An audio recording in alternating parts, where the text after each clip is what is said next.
Yo, Beth, that shit crazy. On a Saturday, it's All Even with your boy Barry Grant.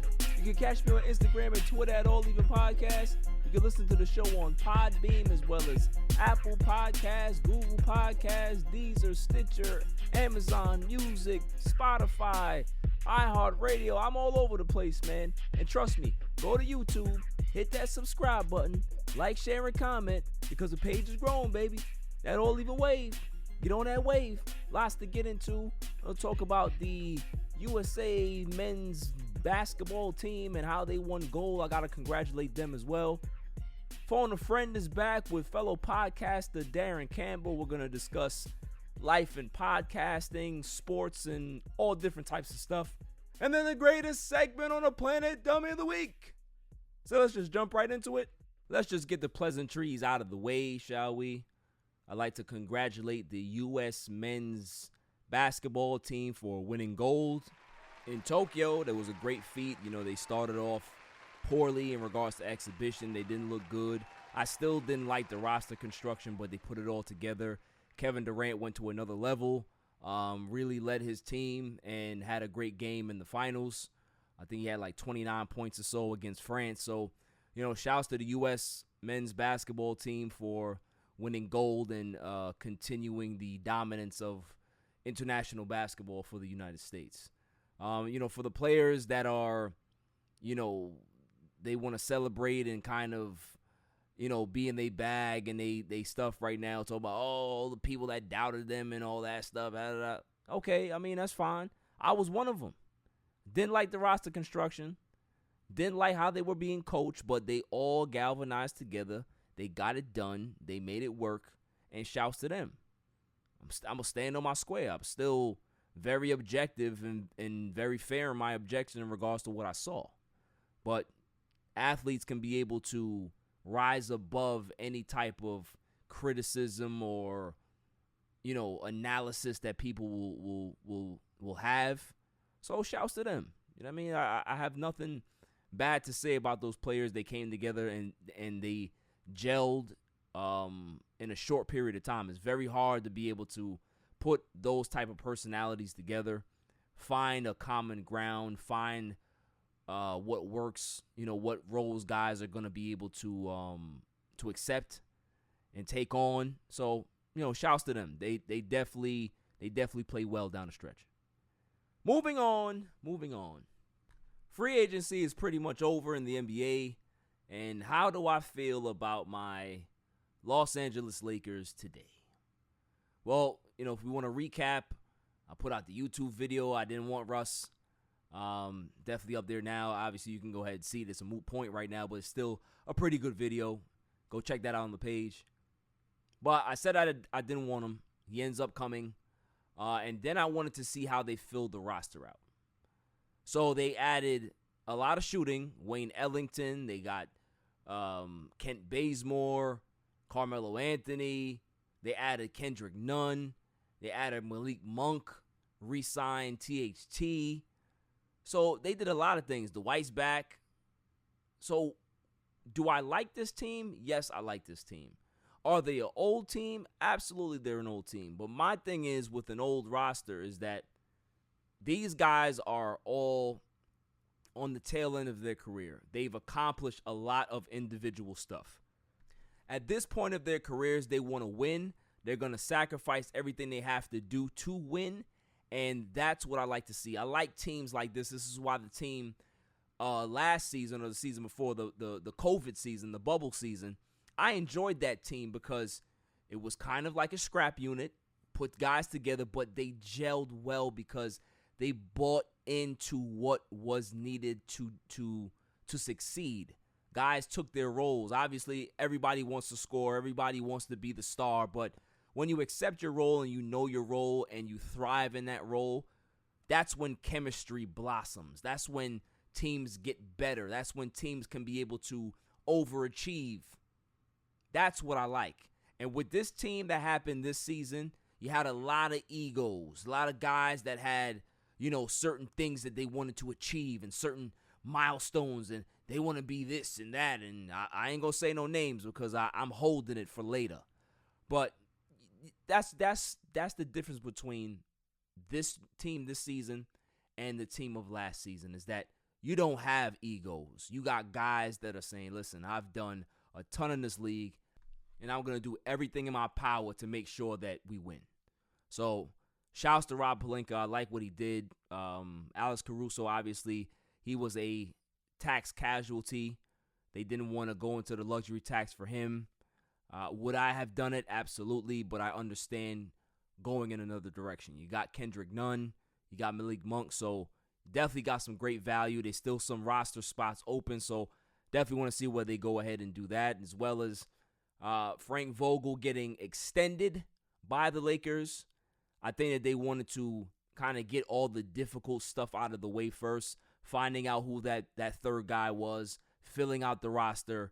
I think this was always the plan for Frank Vogel. That's why you didn't hear him have any conversations. There was no interviews. People weren't asking him about his contract because they've always had this plan. Let's kind of keep it in the tuck. Let's keep it in the on the low until we get this roster down. Then we can be able to announce your extension, because the details of the deal are still not out. So shouts to Vogel, shouts to Pelinka, shouts to Genie, everybody involved there, Kurt Rambis and them for getting this done. This roster, it's interesting. I like it. I like the youth as well as the veterans. I always believe that when you have young players as well as established veteran players, you can be able to put them all in one pot. You can be able to create magic. So, the Lakers to me are one of the favorites, if not the favorite in the West. I would say that they're number one. If you want to put Brooklyn overall the favorites to get to the finals and are they the best team in the league next year? Okay, they can definitely have that. But in regards to winning the championship next season, I'm going Lakers. That's just how I am. It's not about being a Lakers stan, or I'm trying to have a biased opinion. Based on the roster that I see, what they can be able to get to, what level they can be able to reach, this can be a scary team. But let's go ahead and talk about the winners and losers from free agency. Big time winners to me definitely has to be the Chicago Bulls. I think the Bulls did well getting Lonzo Ball, getting DeMar DeRozan. Do the pieces in regards to DeRozan, does he fit? We'll see exactly how Billy Donovan wants to utilize him, but I like the move. I don't think you can go wrong with that. So they have a lot of firepower over there. They have some depth now that they can be able to use at their disposal. So I think the Chicago Bulls are big winners. Other big winners to me, I believe that the Brooklyn Nets won, getting Patty Mills. That was a great deal. Who else won? I believe that Golden State did very well. They got 𝐦𝐤𝐬. They got 𝐦𝐤𝐤𝐿. They re-signed Steph Curry to a gargantuan deal. First player in NBA history to sign two $200 million contracts. So, he continues to be the first to do things. The first unanimous MVP. Now he's the first $200 million deals. So shouts to Steph. But Golden State did well. They pretty much kept the same roster and kind of, got back into the old way of doing things. They're going to have Clay back, 𝐦𝐤𝐤𝐿. So look out for the Golden State Warriors. I think the Miami Heat improved in regards to getting Kyle Lowry, re-signing Butler. But the Duncan Robinson deal to me was just bad. 5 years, $90 million. Really?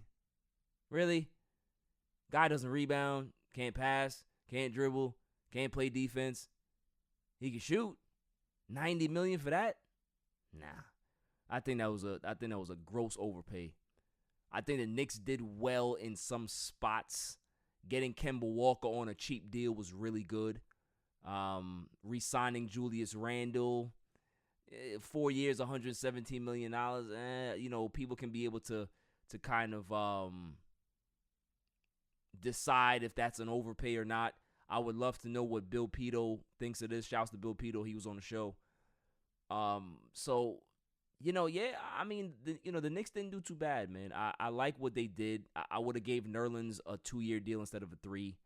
But the one questionable move that I saw that I didn't necessarily like is all that money they gave to Evan Fournier. I mean, Evan Fournier is a decent player, but what was it, $74 million they gave the guy? 78? I don't. That's too much. It's too much for him. He's never really been a guy that can be able to really like fill it up when you need him to. So I don't really know.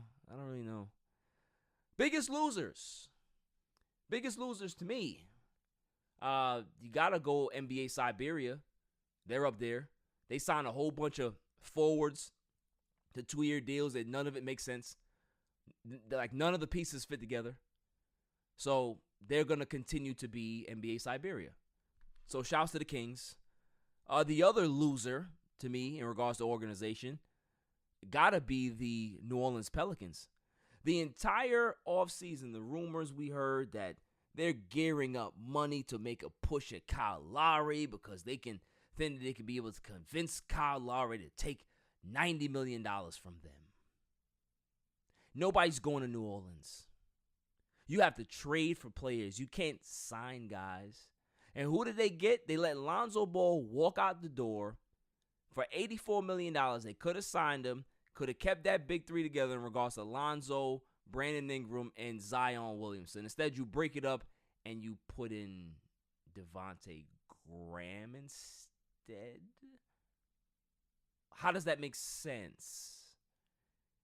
That's right, it doesn't. This is why the Pelicans are the Pelicans. I'm sure that at some point, David Griffin may just resign. I don't know. Something just tells me that he's just going to say, yeah, I just don't want to do this anymore because none of the moves that he's making make sense. Nothing makes sense. They went ahead and traded for Jonas Valanciunas, okay, but everything else don't make sense. This is not a playoff team next year at all. And that was the goal, obviously, right? To get veterans, to surround Zion and Brandon with some veterans to be able to possibly make a push for the playoffs because they got the play-in tournament again this season. But this team is nowhere close to that. They're bad. And they will continue to be bad. Another loser to me in regards to not really who they signed, but just how long they signed them for. The Phoenix Suns. Signing Chris Paul to a 4-year, $120 million deal. It's a bit much to me. I wouldn't have gave him no more than 2. Probably, with a 3rd-year team option. But for what I'm hearing in regards to the reports is that I think the last 2 years or last year the deal may be like partially guaranteed. So there's a way to be able to get out of that contract if they want to. If Chris Paul decides to retire or they feel that his skills are eroding and they want to get out of that particular contract, they have some leverage to do so. So there's some language in there that I think the contract for the last 2 years are not fully guaranteed, something like that. So, okay, they kind of made up for that, but I'm still putting them in the losers bracket for me because you shouldn't have to do that. Just give them a 2-year deal out the gate, and that's it. I ain't got to put no more language and no stuff on the back end. Nah. 2 years. Want to come in for 2 years, we give you $40 million a year, $80 million over 2 years. Take it or leave it. Because you wasn't getting that from nobody else. Nobody was giving you no more than what you got from Phoenix. So, it is what it is. Sometimes you got to take a loss to appease to certain players. And in Phoenix's situation, did they really have a choice? Did they really? Well, hey, it doesn't matter. I mean, listen, they're going to be fighting for 7th and 8th next season. So, really doesn't matter. Really doesn't matter. Coming up after the break, phone a friend with my man Darren Campbell. On a Saturday. It's all even. Yo, it's your man DJ G Money from that Flip the Script podcast. You see it? We in the studio right now. Flip, shut up. Yeah. Whoa, listen. Shout out to the All Even podcast. My man Barry Grant Jr. What's up, man? Whoa. What happened? What you want to say to the people? Shout out somebody else's podcast? Yeah, don't make it the joint. What's up? All even. Oh, even podcast. Yo, it ain't even up here, boy. We put this yo something. All even. Yo, you. Oh my God. What's up with you, man? Now you. Well, that's a shout out. You keeping this? Yeah, keep all that. You want to jump All in the even camera? podcast, right? Yeah, all Shout out even. to All Even podcast, right? All even. That's your man. My man. All right, shout out to All Even podcast. 100%. He cool. Is he cool? Let me see. Is he cool? G. What is it, G? Oh. I said about G. Oh. He cool, man. Welcome back, y'all. So now let's get to my favorite segment, Phone a Friend. Call him up, call him up, call him up, call him up, call him up, call him up, call him up, call him up, call him up. Competing for a reason, trying to stay undefeated, yeah. Call him up, call him up, call him up, call him up, call him up, call him up, call him up, call him up, call him up. Biggest game of the season, don't lie, we're all leaving, yeah. Who we have on the show today is a very good friend of mine. He's a fellow podcaster himself. He has the Complete Sports Podcast, a part of the Complete Sports Media Network. Welcome to the show, my man, Darren Campbell. Hey, thank you. Thanks for the nice introduction. Appreciate it. It's great to be joining you here today. This is going to be fun. Absolutely, man. You know, I was on your show probably, like a month back? Yeah. With that. And, you know, we had a lot of fun, man. We had a great conversation. So, you know, hope everything is well with you out there in British Columbia. Sure is. Yeah, things are good. Yeah, we've had our difficulties, obviously, with COVID, and we're into wildfire season right now. Oh, and wow. So it's been tough. Yeah. It's causing air quality troubles and lots of evacuations of small towns throughout the province, and it's been pretty concerning.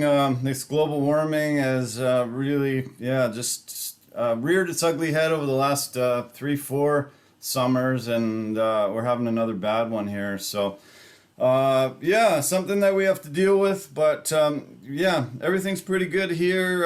COVID's doing pretty good, and we finally got some rain this weekend. I think a lot of people were actually hoping for it. So, it's a good thing. We're indoors doing this, and we're gonna have fun today. I'm really looking forward to it. Absolutely, man. Well, listen, you know, you're out there. You guys do it better than us here anyway, so you'll be fine. you guys will get it done. You know, we're always lagging behind. So Right. So I guess, you know, I like to always start off by, you know, you can be able to put your social media stuff out there where people can find you.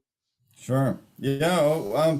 Complete Media Network is our website. You can go there and you can find so much of the organization.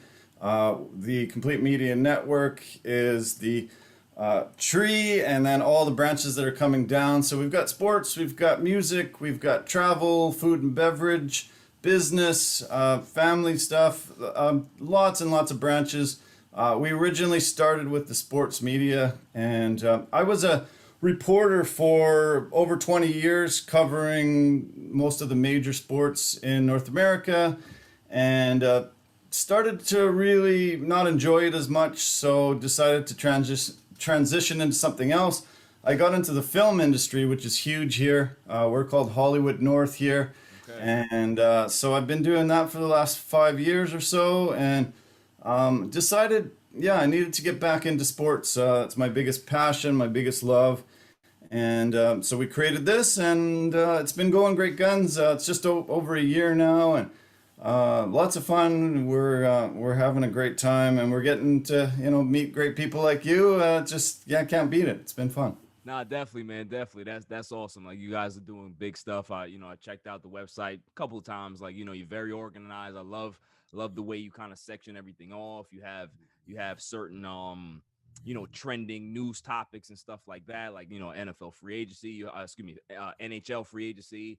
You had NBA stuff. So really like what you guys got going on, man. Like, I'm a structure guy, and when I see things structured in an order, I'm like, that's it. I like that. That's my man. Nice.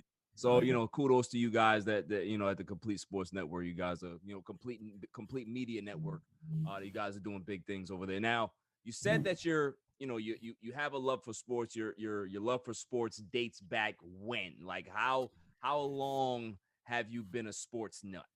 Right from, my earliest memories, my grandfathers were big into sports and passed that down to my father. And yeah, just to spend time with my dad, I needed to know sports. I needed to, not ask dumb questions. I needed to, follow a team, that type of thing. And so it goes all the way back to that. I remember really fondly playing catch with my grandfather in his backyard, him teaching me how to play baseball.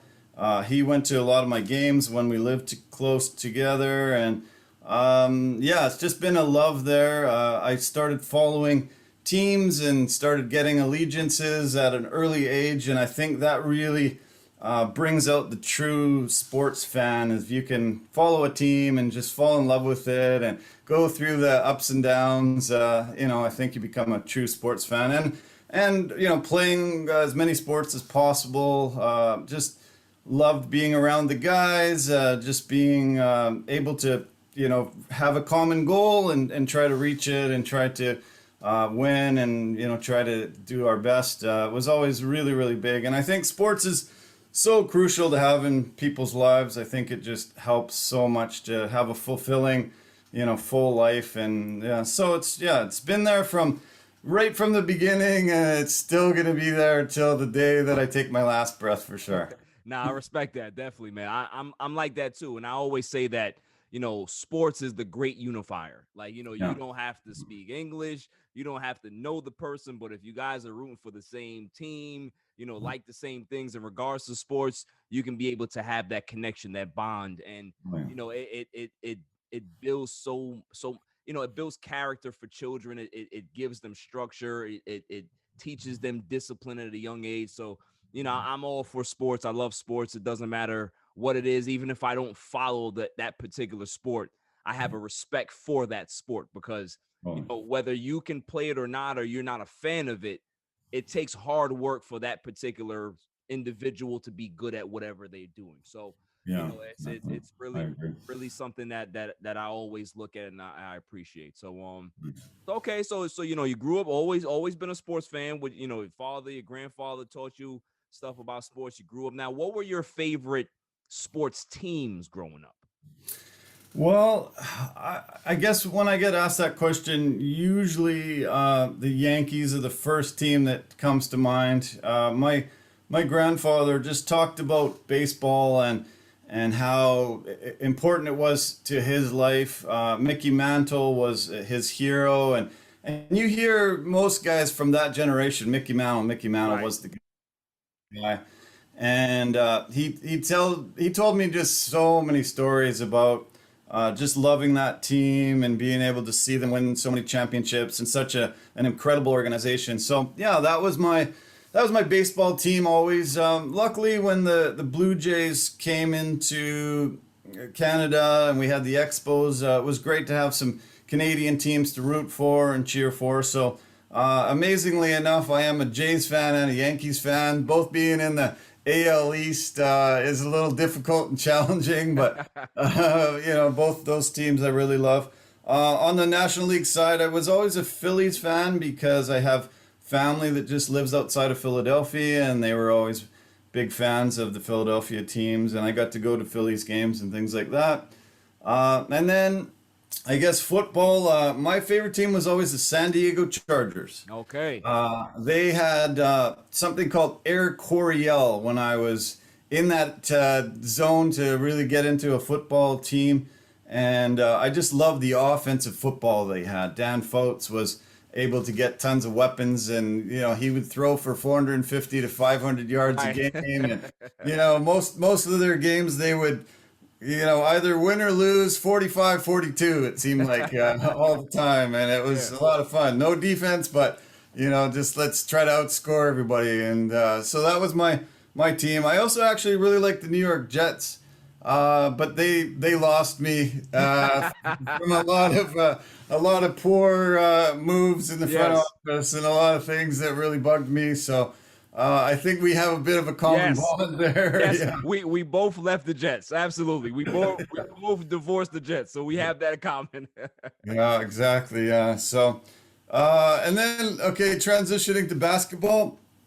I was actually a massive Knicks fan growing up. I actually really liked almost all New York teams. New York was a fascinating city for me, being this Canadian kid from small towns typically, and I always just gravitated to New York. I always just couldn't believe that New York City had so many teams. It had so many teams in each sport, and Right. it was just the city that never sleeps and all that kind of thing. So I gravitated towards a lot of those teams, and so the Knicks were my team for many, many, many years. But they also lost me with just horrible ownership and a lot of troubles. Just the way that they treated their fans and their former players, I just didn't really like it. So, being a Canadian, I grew up in the same neighborhood as Steve Nash. Oh, wow. And he went to the same schools as I did all the way up. He's my sister's age. I have a younger sister, about 5 years younger than me. Oh, that's And amazing. yeah, and so Steve went to school with her. And I used to see Steve in the neighborhood dribbling a basketball wherever he went. He just never seemed to be without that basketball. And when he finally made the NBA and got into the league and eventually became MVP twice, I became a massive fan of his. And so everywhere he went, I would, really root for those teams. And then when Steph Curry came in, I saw him as the sort of next reincarnation of Steve Nash. Right. And I just immediately became a Golden State guy. Golden State had really poor history for many, many, many years, so it was hard to be a fan of theirs. But once Steph came in and they started building the pieces around him, Golden State became my team, and I don't miss a game. I just absolutely love watching that team assemble. They've went through some really tough injury problems the last couple seasons, but fingers crossed they can keep it together this year and have a run at the title again. It's been pretty fun to be a Warriors fan for the past half dozen years. They've Right. had tons of success. It's been really, really great. Yeah, yeah. Now we have a couple of issues here, Darren. We're gonna have to work through. Okay. All right. First off, you're a Golden State fan. I'm a Lakers fan, so you already know we're not gonna get along there. And Right. the other one that I am extremely shocked about, that you are a Philadelphia Phillies fan. That to me is like the dagger in the heart, man. Oh no. I'm a Met fan. I'm a Met fan for life, and Right. just especially what happened, last night. We don't even want to think about the Phillies right now. But but the thing is, the fact that you're from Canada, you didn't normally always have Canadian teams to root for in these big Yeah. sports. So you had your pick of the litter in regards to whoever you wanted to root for, which is pretty cool. True. Especially growing up as a kid. So, that would have been a great experience for me personally, to be in that situation where you can just kind of appreciate everything that's in front of you and Yeah. pick and choose who you like from who you don't like. Now granted, hockey, you have your, it's a Canada run sport, Canadian run sport. So you have your allegiance there, but in the other major sports, it's really cool to be able to just kind of like admire certain players or certain teams and just kind of go from there. So the fact that you're a Yankee fan, you're married to the Yankees and the Blue Jays, that really doesn't shock me because of, like you said, of your grandfather and your father passing down that information, that lineage to you. So, we Yeah. always say in regards to baseball is not a sport that people just pick up, right? It's a True. sport that is passed down to you. Like Yeah. somebody has to tell you how great this game is and show you how great it is, and then you form that appreciation and that love for the game based on their love for the game, and then you pass it on to your kids or whoever you want to pass it on to. So, that's True. why to Very me true. baseball is the only real sport that does do that, in my opinion. That Yeah. it's more like a grandfathered sport, like you're grandfathered in to it, and whatever team or whatever player your father, your grandfather, like this is who you admire, and you kind of build from there.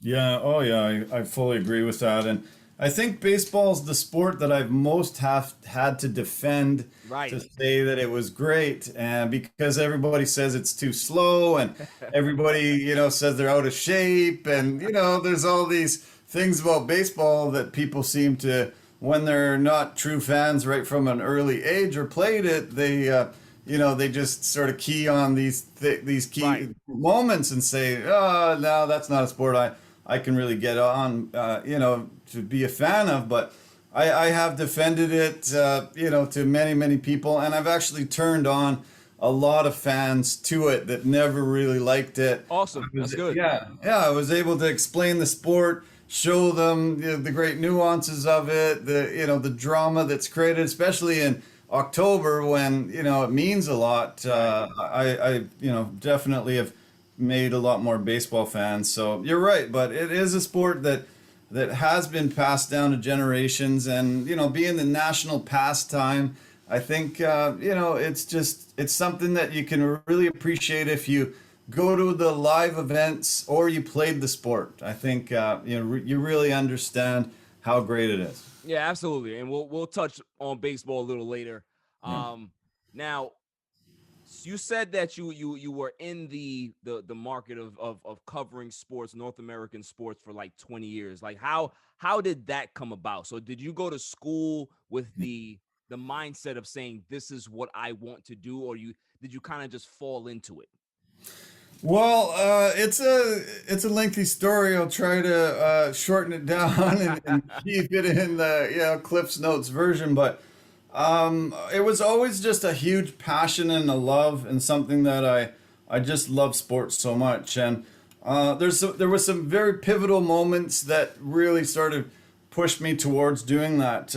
I remember I was visiting some family when I was a teenager, and we were watching hockey late night, and the rest of the family had gone to bed. I was at my aunt and uncle's place, and my uncle turned and looked at me, and at the time I was wearing some rock shirt, long hair. I was rebellious. I really just wasn't sure what I was doing, and he didn't know either. So he was like, "What are you going to do with your life?" And I looked at the screen and I said, I'm going to be a sports reporter. I'm going to do the play-by-play for Hockey Night in Canada, and I'm going to take that guy's job. Awesome.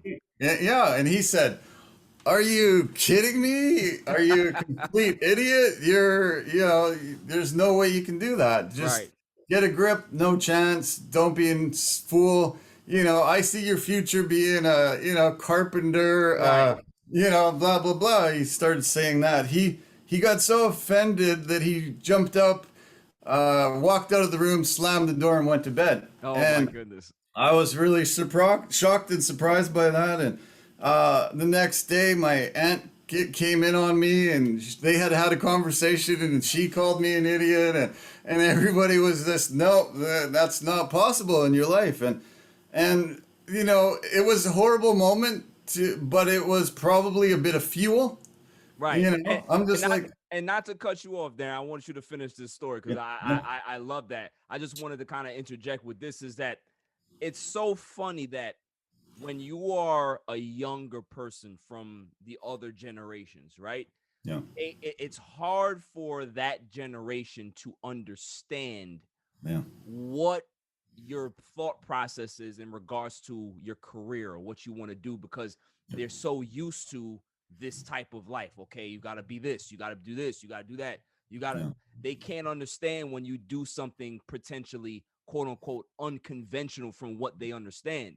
So that was the disconnect that you experienced, because your uncle, I'm sure he loved you, your aunt loved you, but they just weren't on the same wavelength in regards to mentality like you, because they just couldn't understand how somebody can actually aspire to be on TV. That's not realistic. That's not something that can ever happen. You have to be more realistic. You have to be more normal, to so to speak.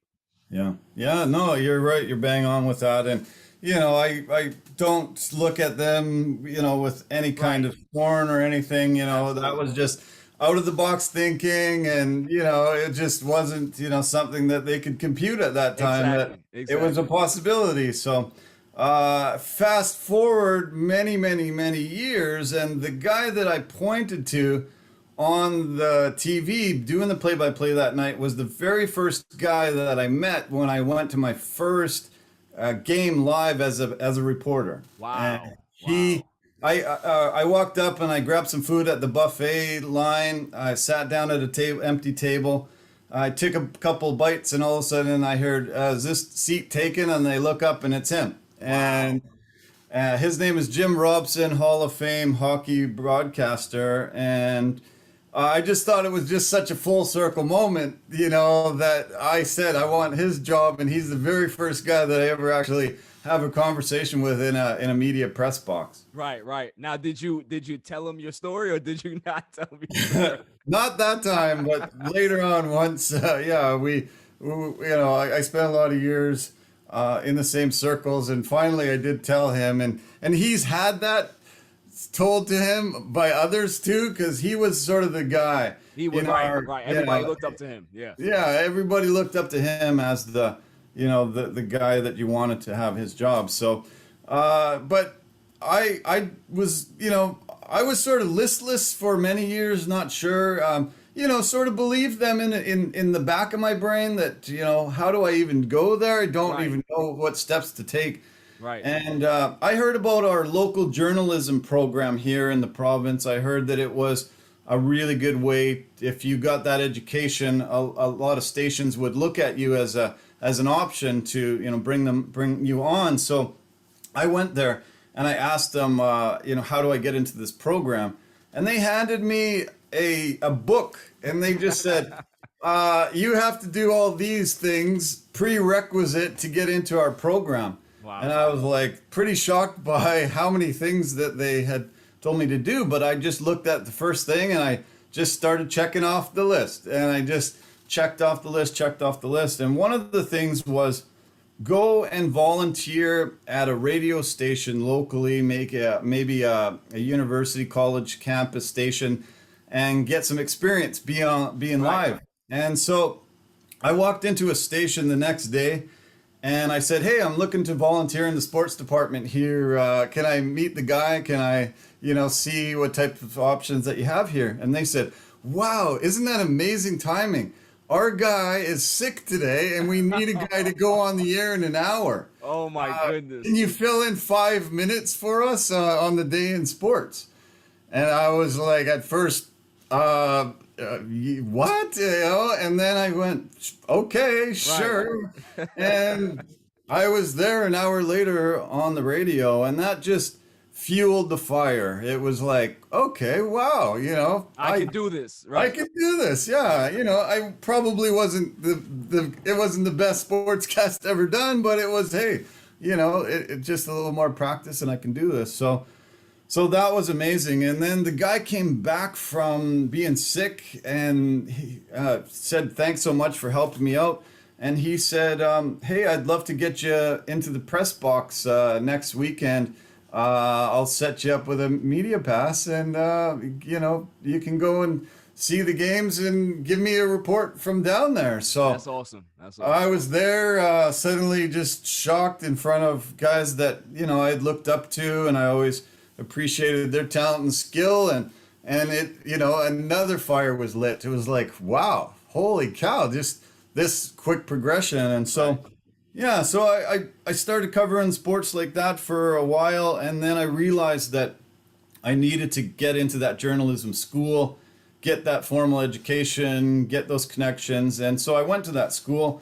I applied, I got accepted, and I got my papers, went through that whole program, was able to start looking out at the end of my program and look at options to go into jobs. And Fox Sportsnet had an opening for me, so I went and worked with them, and it was just a dream come true. I had already worked a little bit in the ESPN world, but Fox Sportsnet was This was in the radio world. Fox Sportsnet was TV, and they were covering all the local sports, and it was kind of the big time around Seattle area where I was, and yeah, so that was just sort of the building blocks and getting involved in it, and yeah, I've got a million great stories of those 20 years and all the amazing times that I had.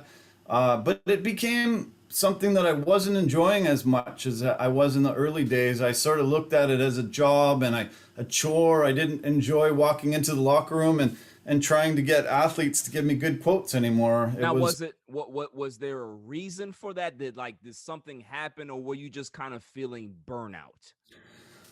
A little bit of both, I would say. Burnout for sure, because I was going, out to events 6-7 days a week, and traveling, and also there was a disconnect suddenly that was happening between reporters and athletes. In the early days, I actually looked at some of the athletes as friends, as guys that I could enjoy a meal with, and beers. We could go golfing. Right. All of a sudden, there started to become a divide where it was us against them. Yeah, like adversarial. Yeah. Yeah. Yeah. So I never wanted that. I never wanted to be an enemy of any athlete. I never wanted to get into fights. I became a little bitter, and I started fighting with guys. I started arguing with athletes.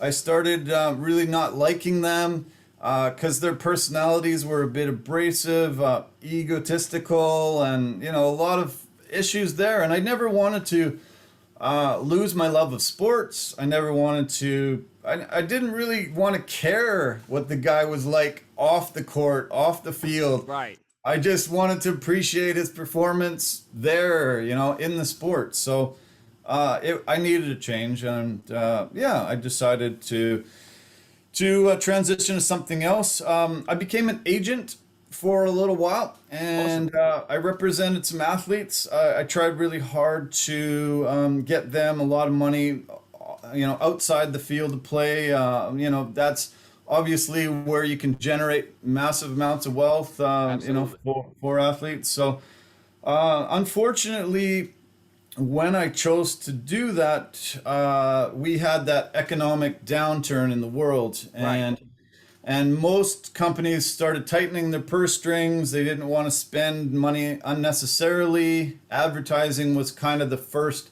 thing to go. And so most of my phone calls were, call us in a year when things get back to normal.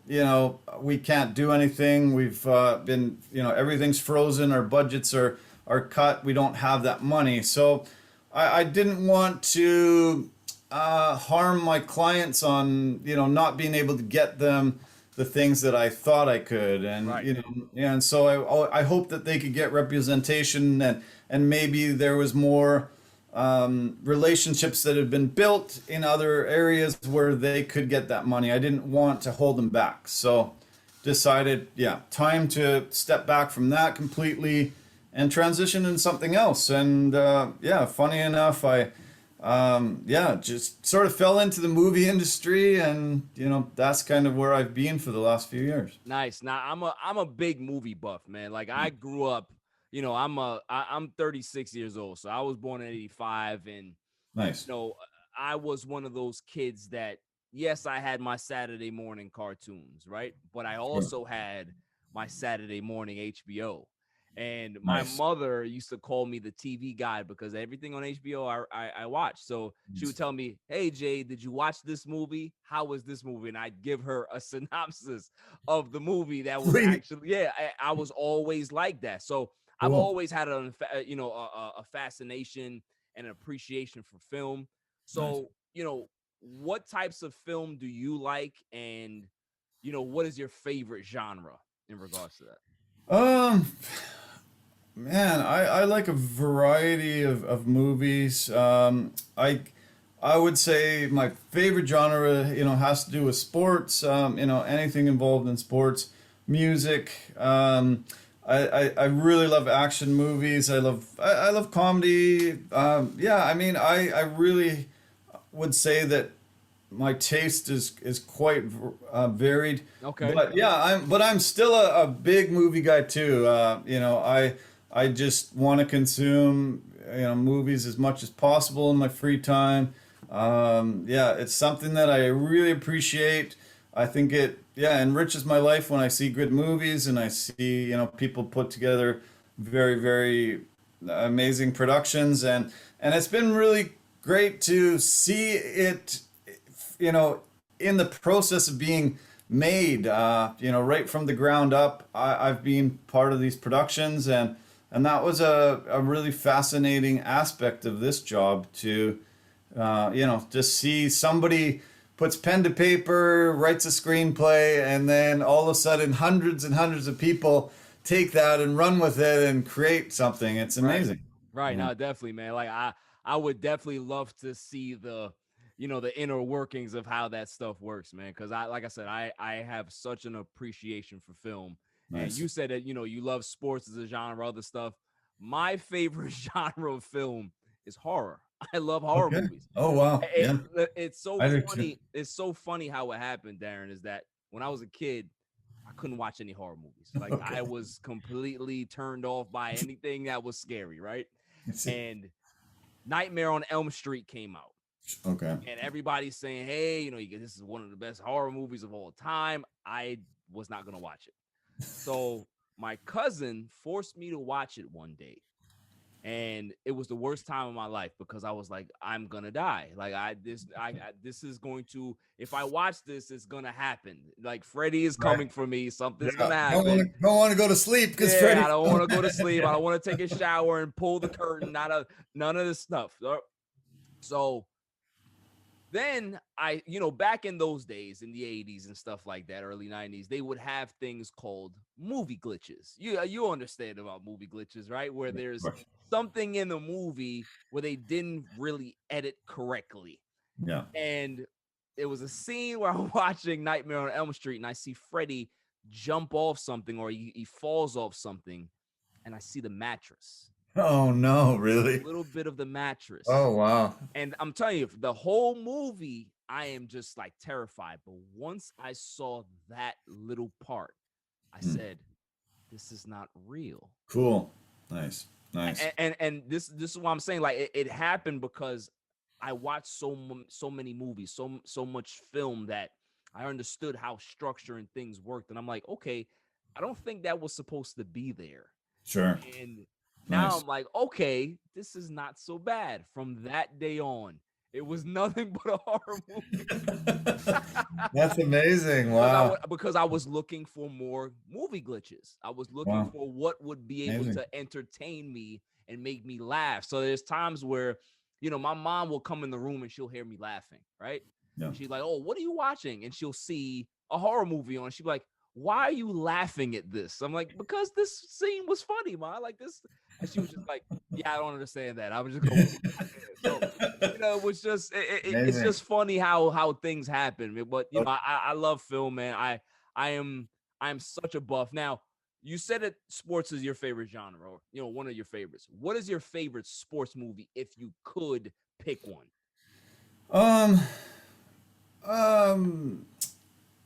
Like probably Field of Dreams, I would say, you know, something like that. I think Kevin Costner has done, you know, an amazing amount of really good sports movies, and for some reason he sort of became that go-to actor that they wanted to have in many of these feel-good sports movies. You know, I love funny ones like Happy Gilmore. You know, that was amazing. Slapshot. Yeah, the old, you know, really famous hockey one. I would say, but Field of Dreams, it just had such a nice feel to it. Incredible book, and you know, so much about it was great. Where you know, it seemed like that would have been such a dream to be able to play with a guy from, you know, the past and get an opportunity to play catch with somebody. You know, I would give anything to play catch with my grandpa again. Right. You know, so, you know, that had such an element in that movie. And yeah, so I would say Field of Dreams. And Many, many, many others. I got a huge list, but those are the few that come to mind. Nah, definitely. I respect that. My favorite one, if I could pick one, is North Dallas 40. Oh, okay. Wow. This Nice. is how you know I am a movie buff, because this movie Right. came out way before my time. Right? So long ago, right? So like, that it's just, I just love that movie. I love Remember the Titans. There's so many different movies that are really, really good that tell great stories. So I'm with you with the sports movies. Like when they tell a sports movie right, when they do it correctly, it's one of the best movies you can be able to watch. The storytelling, the character arcs, the stories in there, everything just in totality of the film. I really do like that. So I'm with you with that. Definitely with you with that.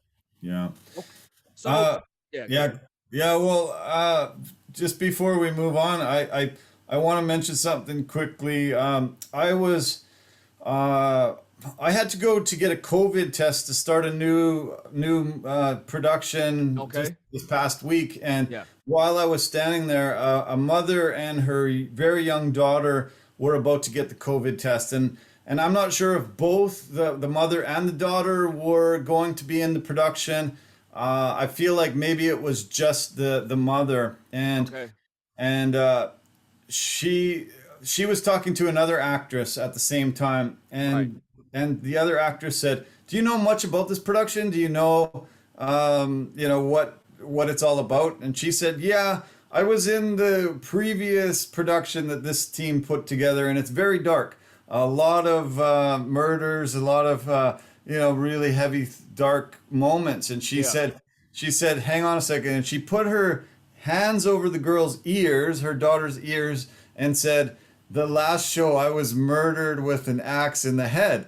and then she took the earmuffs off, and the little daughter said, "I heard what you said," and then and then she said, "You know that it's not real though, right?" And she said, "Yeah, mommy, I know that." And she said, "Good, because none of this is real. It's just all make believe and fun for entertainment." And when you said that's when it shifted for you, when you realized it wasn't real, that it was good. So it was sort of a moment where I thought, yeah, that was smart of her to say that to her daughter, so that immediately if her daughter saw that scene the next time she's getting killed, she's like, "Oh, okay, that was just mom playing make believe fun." Absolutely. And so I think a lot of people, it takes a few years to realize, this is just fun, make believe, it's just for entertainment, it's not real.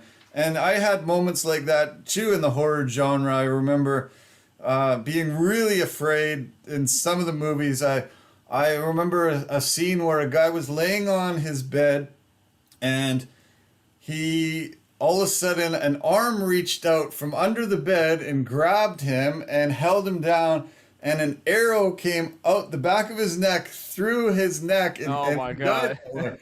and as a kid, I couldn't lay on my back in my bed for quite a while. I was like, yeah, holy cow, I'm pretty scared here. And there was definitely moments that I can remember back in the horror genre, but luckily, at some point you realize it's not happening to you, and you can just appreciate it for the thrill it's giving you while you're watching it. Absolutely, man. Listen, I believe that movies weren't real before I gave up my Santa Claus wasn't real. So that's kind of how backwards I was. I'm like, no, movies are not real, but Santa Claus, yes, it is. Yes. I remember that. Like, you know what I mean? So definitely, man. Well, that's a young age. Nice. Yeah, it's the beauty about being a kid, man. Kids are just so innocent, and you experience so much joy, and the world is just this new thing to you. So it's always fun when I hear like little kids talk, because some of them sound so old and some of them are just like really, really funny. So it's amazing, man. I kids are great. But so you being in the film world now, it kind of gave you, I guess, it made you miss sports. It made you miss what you did for 20 plus years of your life.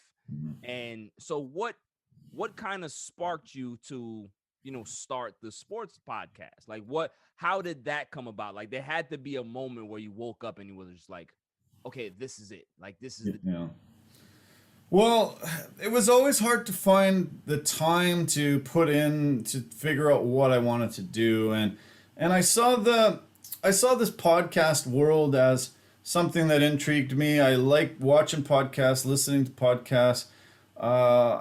They really can be so much more in depth with the conversation than watching TV and just seeing highlight shows and little things like this. These podcasts can really just be so freeing. You're just able to talk to anybody about anything at any time. So it was something that it started intriguing me, and then COVID came, and the film industry completely shut down. No productions were allowed to be in operation.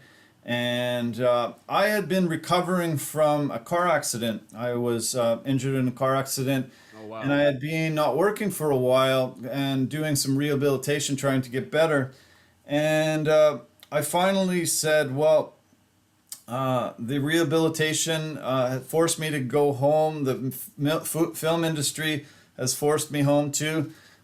Maybe this is something that I should do. So I started talking more to some friends and people that that I was close with, and said, I'm interested in doing this, and I hadn't spent much time figuring out how to, and where to start and how to get involved in it.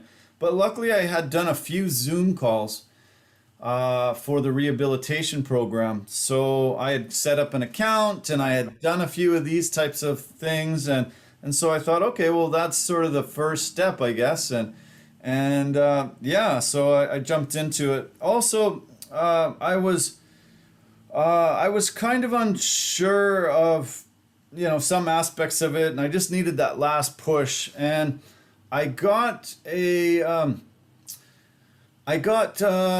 message from a former UFC fighter who was told that I was a little hesitant to get doing a podcast, and I was unsure of the last few steps to take. And he sent me a message, and he said, hey man, just do it, just get at it and do it. He said, what's the worst thing that can happen? Right. And he said, you could fail miserably, but that's not the worst thing that could happen. True. The worst thing that could happen is if you don't do it, and years later you regret it. Yep. Yeah. And regret is the worst thing. Yeah. So, it was super nice to get that message, and that just gave me that last kick, that last push to just say, yeah, he's right. This might not go, according to long-term goals and plans, but I just want to do it, and I'm so glad I have, because it's been just an incredible year, so much fun, so many days that I wake up in the morning and I'm excited to get at it like I did today. Just really, really excited to keep doing this. Yeah, definitely, man. It's once you get started, then you start to get this groove, right? You start to really understand what you're doing, how you want to sound, how you want to structure your show, or however you want to go about it. Like, you get your groove. And it's the same thing with me. I remember, I always tell people, like, my first episode was awful, because what happened with me is that, I went to the Connecticut School of Broadcasting, and shouts to my friend Mike Guido. I met him there, and he had already been on like, internet radio and stuff like that, and really had a polished sound. And he used to write out his shows. Okay. So if you hear him, you would never think that he's actually reading it. Wow. Good for him. So Wow. because, he has a background in journalism and writing and stuff like that. So he's very good at that. So he knows how to, make it seem like he's not reading. I don't have that skill, right? So what I did was I tried to be my friend Mike Guido, right? Because he was like, hey, man, just, write out your show, see how that goes. So I said, okay. So I wrote out the whole show. And I have my phone here on my little tripod, right? And I'm getting ready to record, and I'm recording and I'm reading it like I've never I like somebody just gave me a script and I've Okay. never seen anything on this paper ever. I And it see. just sounded like so Damn. I listened to I listened to, I gave it to my friends and stuff, and my friends are supportive. Hey man, that's good, blah blah blah. Well, I had this one friend, and shouts to him, my man Peter Bishop. He says to me, yeah, I mean, it's okay, but you need to stop reading them. Like, just don't read. Like, just be you. Like, Just be natural. yeah, just be you. Yeah. So I said to myself, you know what? I have to be me, because I always had a pretty decent knowledge in regards to sports in my head. So the next one, I didn't write anything. I just had some bullet points, and the show, and everybody was like, hey, did you read this one? I said, no, I didn't read that one. They were like, okay, because I can definitely tell. Cool. So, from that time, it's just like, certain things work for certain people, certain True. things don't work for you. You just have to figure it out. And it's all about experimenting and learning and growing. And that's the thing about podcasting that a lot of people need to take away from this. If you're listening, don't be afraid to experiment with things. Just because, somebody might say, hey, that's not a good idea, try it. Because you never know if you can be good at that, or if it doesn't work, it doesn't work. You can be able to scrap it and move on.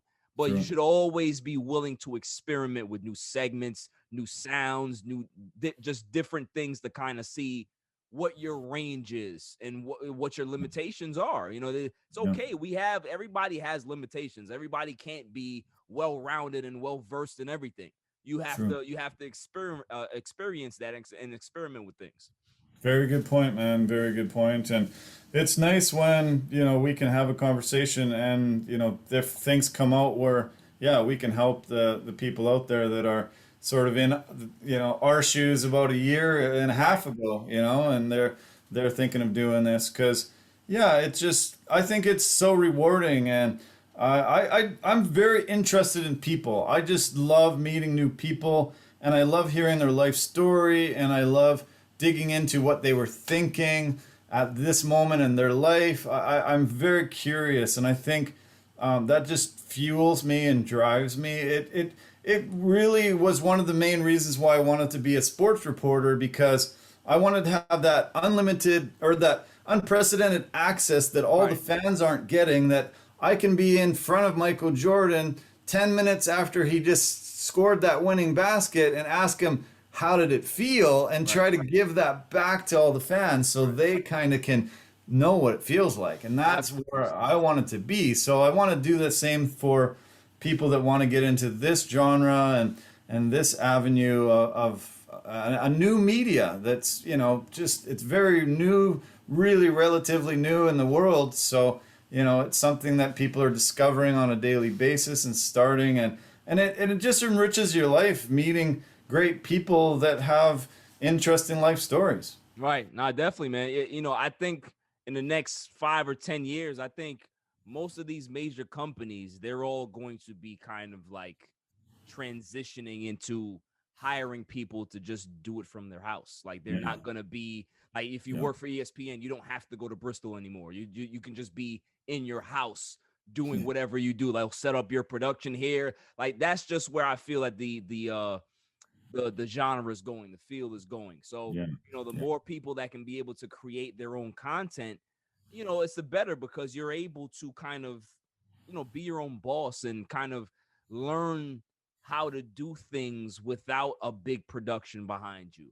Learn how to structure your show, learn how to reach out to people and not have that fear of rejection, because that's also a thing. Like, I remember when I got my first guest, I was like, oh my goodness, how did I do this? And then I said to myself, that's not the right mindset to have. Right. How did I do this? Why not you? Why not me? Like, why can't I go get the big fish? Why can't I go interview whoever I want to interview? Because the worst that they can tell me is no. So, it's like, and everybody, it's always funny. It's the knee-jerk reaction. Like, I'll have, I had Jerry Blevins, the ex-Met pitcher, on my show. I've had so many big time athletes on my show. And the knee jerk reaction that people always ask me is, how did you get that? How did you get him? And I always respond the same way: hard work. Nice. You know what I mean? Because it's like, I know what they mean. They don't mean like, how are you personally getting that? It's just like, oh my goodness, I've seen this person on TV. Like, how did you pull that off? It's like this, like, they can't believe it. And that's what we have to kind of like get over. Like, they are people just like we are, and we can be able to reach out to them. And, these people are very nice people. They're very sociable, and they'll respond to you if they have time, and they're willing to come on your platform for a few. I always appreciate it, man. So, that's the part that, I agree with you in regards to that connection, that unprecedented, access to certain people that the average Joe doesn't have. You know what I mean? Yeah. Like, me and my mom always have this joke because she loves to watch ABC7. Okay. The news station. And there's a sports guy on the show. His name is Ryan Field. Works for ABC News New York. And I interviewed him on my show. Cool. So every time my mother sees him, she's like, "Isn't that the guy that you interviewed on your show?" She's like, she's so proud. You know what I mean? And other people, they say the same thing. It's like, man, where you were a year and a half ago, I would have never thought that. Not saying I would have never thought, but look at all the people that you've talked to, you've had conversations with, you continue to have conversations with. It's amazing. So that's what it's done for me in regards to just like open up this world that I always wanted to be in, but I never really thought possible, because sometimes life gets in the way and you just don't know if you can be able to get to that certain point and have that dream, come to fruition. So, it's been a great journey for me, and I love it. Just like how you said, you put it well. You hit the nail on the head in regards to just like, this experience that you just love what you do. You know what I mean? I feel the same way. Yeah, I'm glad. Yeah, no, it's really nice. I really gravitate towards people that find their passion in life and find it a way to make them make a living.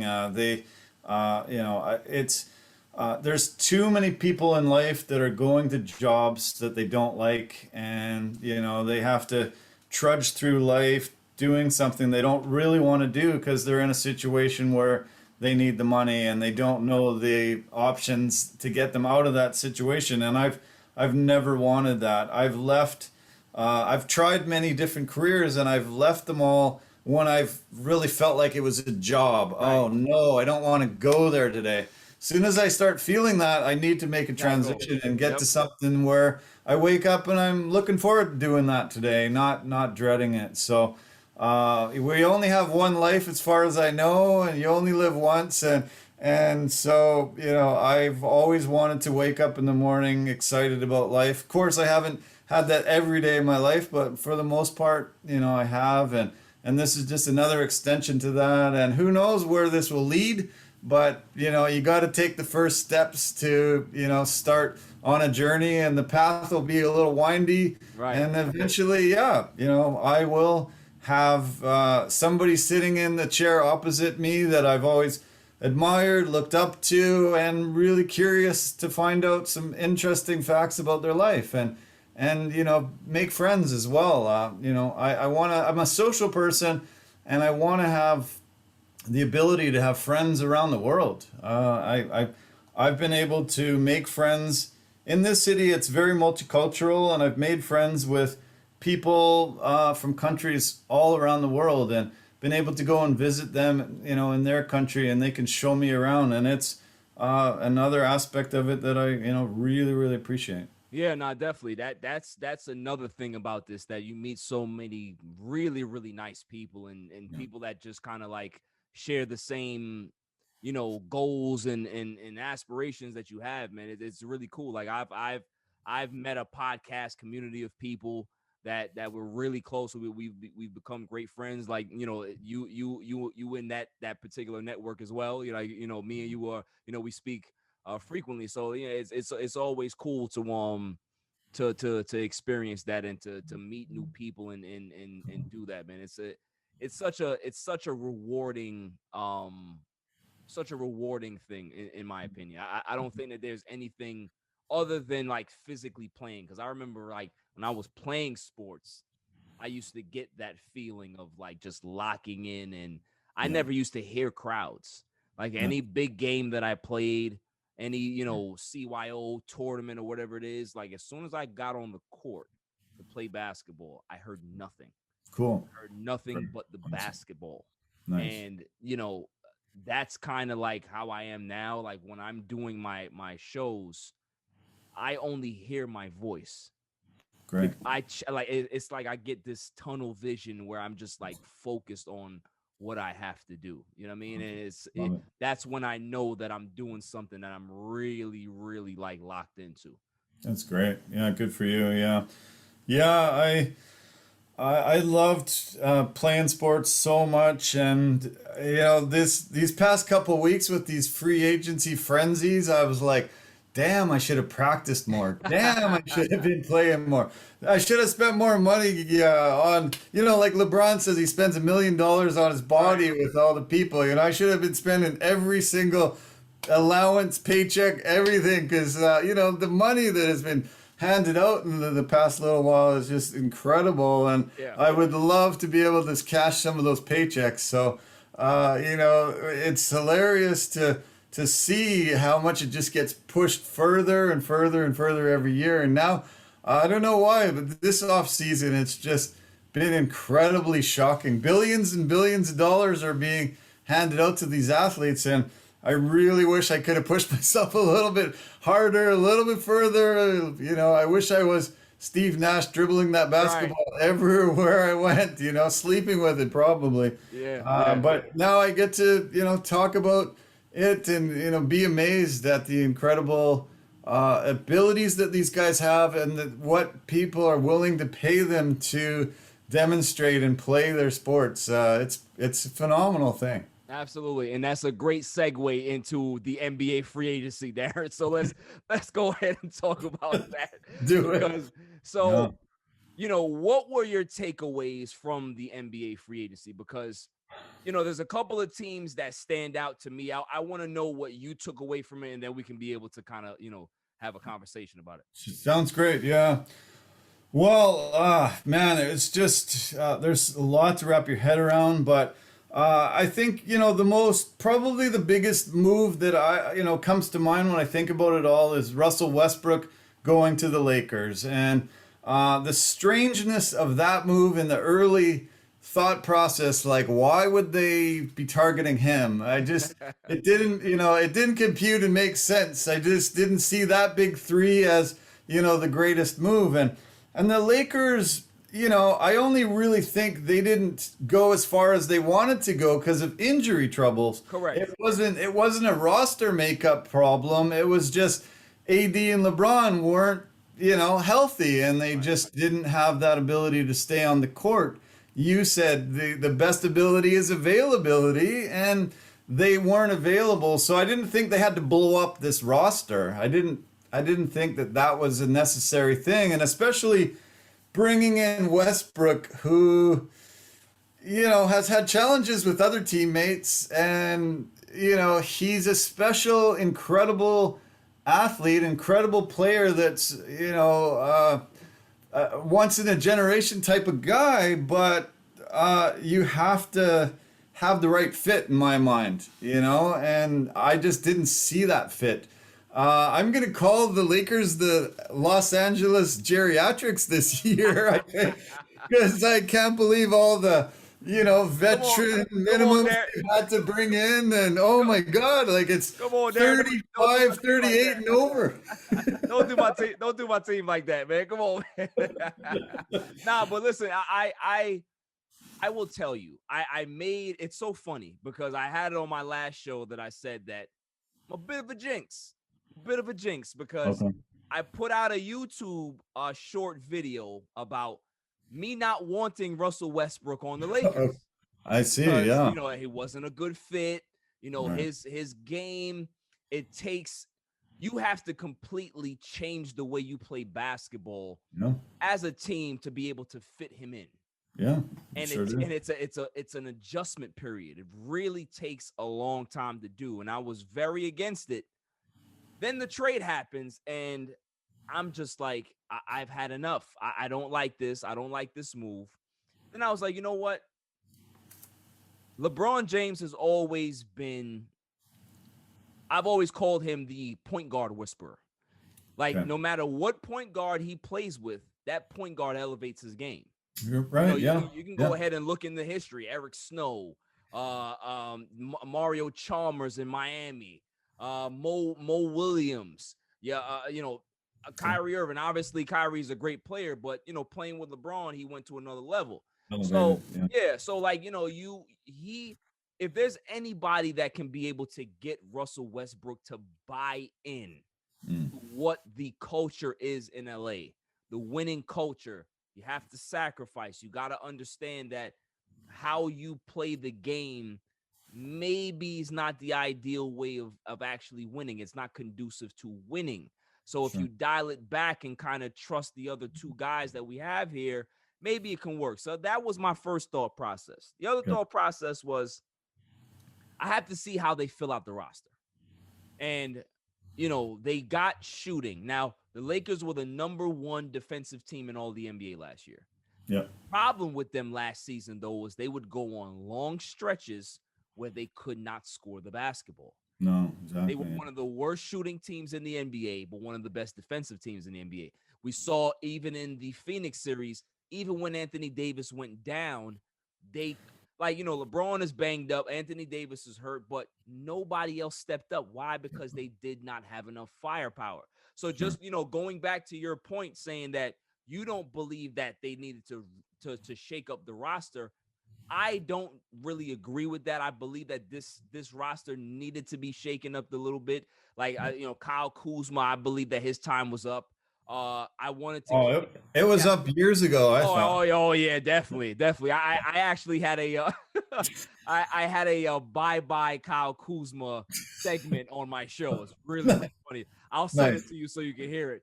But yeah, and I agree. Like, there's certain parts that worked in the bubble season that didn't work this season. I understood what Rob Pelinka was trying to do.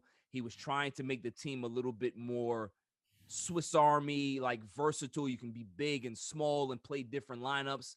Okay. And I understood the concept. I understood bringing in Gasol because he's a great passer out the post. He can hit the three, but he's slow.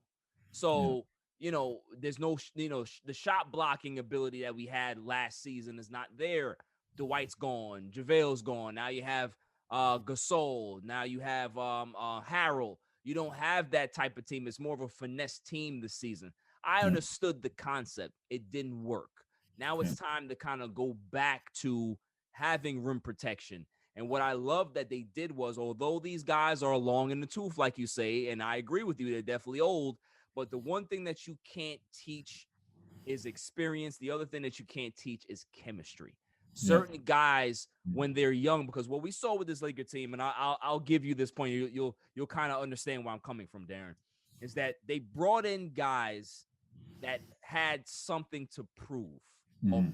Like Montrezl Harrell, he was a 6th man of the year, didn't get a big offer in the offseason. He took the offer from the Lakers. He's looking to get another big deal, right? Sure. Dennis Schroder, you bring in that kid. He always looks at himself as a starter in the NBA. I don't want to be a bench guy. I'm a starting point guard. To the point where they traded for him, he publicly said that I am going to be the starting point guard on this team. Well, they won a championship with LeBron James playing point guard. So why would you be the point guard for this team when they don't need you to be the starting point guard? That was their first mistake. So you have that team that you have a lot of things, like, you have a lot of egos with these guys, certain things that they want to achieve personally. With this new team, you have veterans that know their role, that understand their role, that have accepted their role, and understand that when their number is called, whenever that is, they will be ready. So chemistry-wise and what their role is already defined to be, is what the difference is between last year's Lakers and this Laker team coming up. Yeah. Well, I agree with the chemistry being so crucial, and we saw that with Milwaukee and Phoenix. They seem to both have incredible chemistry this year, and were able to both be in the final. Milwaukee winning it, and they seem to just get along better than most teams I've ever witnessed. So it was crucial.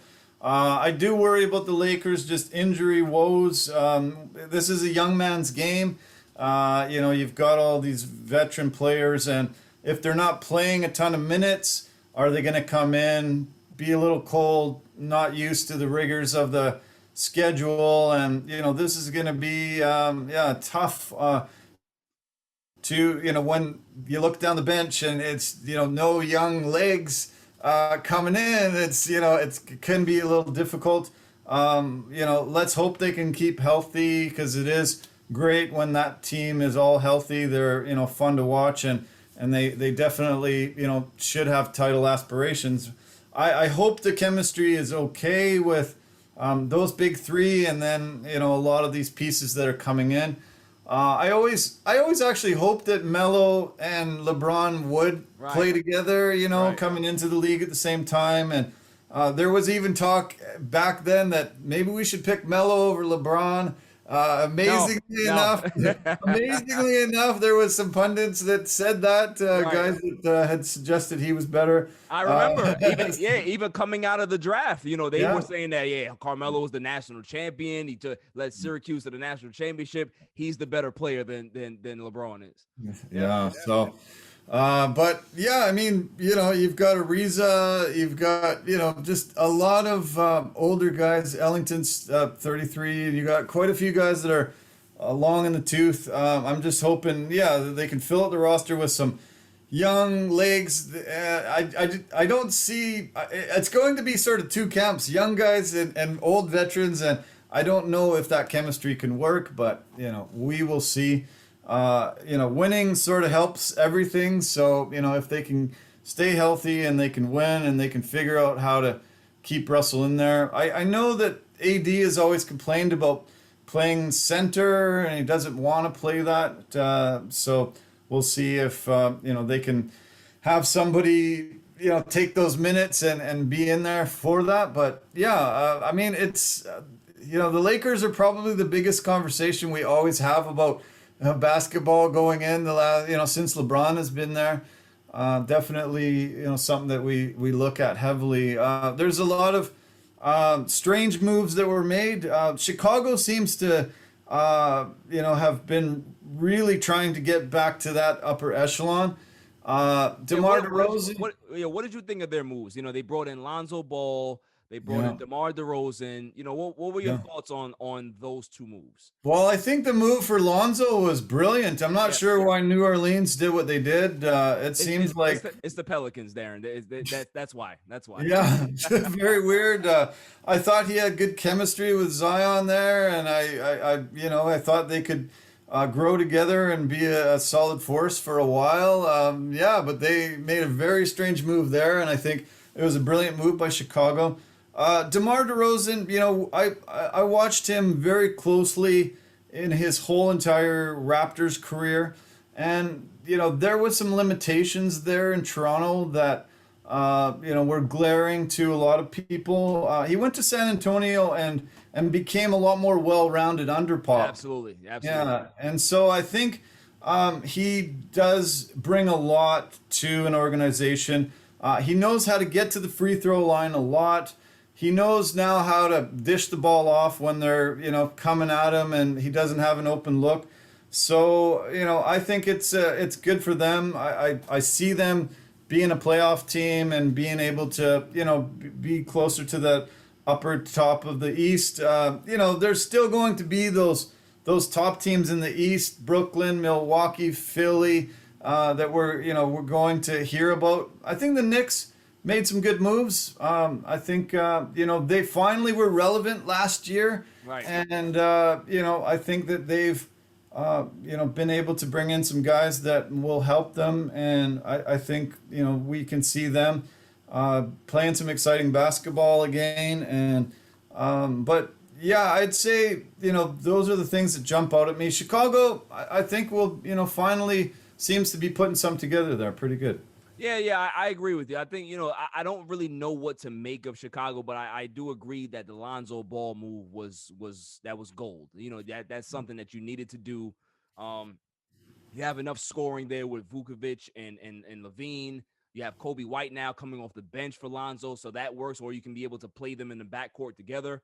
So, they have a lot of versatility that they can be able to do. You bring in DeRozan, he has that experience.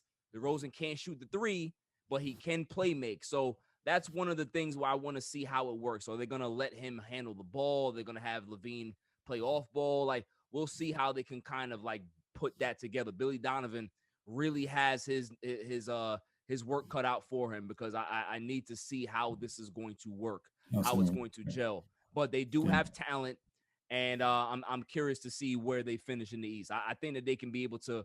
Yeah, I'm not gonna put them, where the Hawks are 4-5. I think they could be able to compete by 7, 6, 7, and 8 is where I find them, because you still have some decent teams in the Eastern Conference that are not, they're not ready to give up their spots yet. So I like them. I like what they did, but I also am very, very intrigued by the Miami Heat. Kyle Lowry, he leaves Toronto. Obviously, that's gonna be the Vince Carter has his jersey retired with you guys, right? With the Raptors. Yes. I was hearing something, just sort of, I was in the other room and I heard something, and they said, we're going to retire Lowry's jersey. And they said that might be the first. And then I thought, no, I think Vince has it already. So maybe they haven't. Maybe they haven't done it yet, because maybe they haven't officially done it yet. So yeah. So Lowry might be the first. They were actually saying Lowry's probably getting a statue out front. He should. Yeah. I think Lowry should get a statue. I think what Vince did for Canadian basketball, I think he should get a statue. And not for nothing as well, I think DeMar DeRozan deserves not a statue. If you don't want to give him a statue, fine.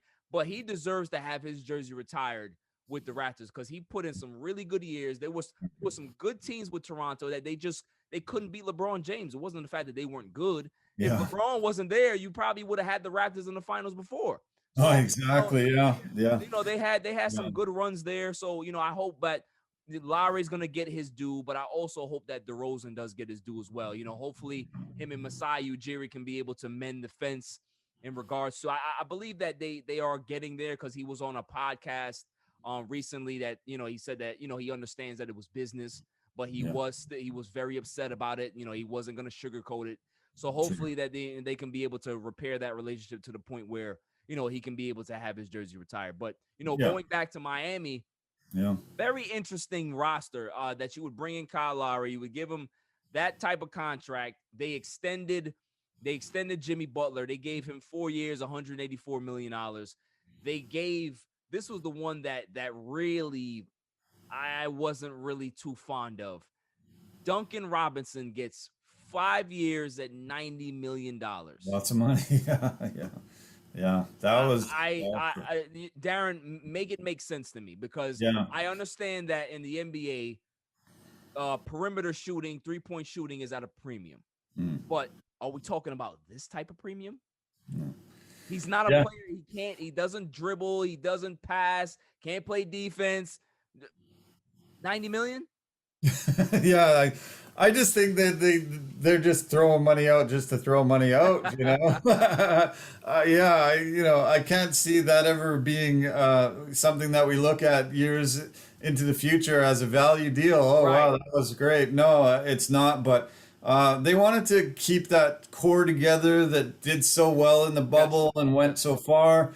Had a step back this past year, but I understand that, especially a guy that they groomed and brought in and, wanted to, keep him as a highly touted prospect and a guy that could, round out this roster. But that money's ridiculous, and, we won't be able to ever justify that salary. No, that's true. But Lowry going there, I think that really, really, really helps. There was rumors that he was going to go there before the trade Yes. deadline, before the playoffs, and I always saw that as a really smart move. I was disappointed in Miami that they didn't pull off that move because I think they could have went quite far in the playoffs. Yeah, they didn't want to give up Tyler Hero. That's what they didn't want to do. Yeah. Right, exactly. Yeah, but Lowry, he was the savior in Toronto. They went through the lean years after Bosch left, and 𝐦𝐨 Ujiri was able to come in and have a game plan, and they were able to win 50 games year after year, and they came against LeBron, like you say. I saw there's a big sign in Toronto in Nathan Phillips Square, the main area of the city. And there's a big Toronto lit up sign, and I saw it change to LeBronto after after that third time getting knocked out by him in a row. People were very frustrated and needed something to change, and luckily Ujiri was able to see that Kawhi wasn't happy in San Antonio and was able to bring him over, and he had no fear. He said, "Listen, if you don't resign, fine, but we're gonna focus on this year." Yeah, which was brilliant because basketball surpassed hockey for the first time in history as the most popular sport in the spring, early summer. Suddenly, people I know that never watched basketball before were talking to me about the Raptors. We're watching the games. I saw more Raptors jerseys around this country than I had ever seen before.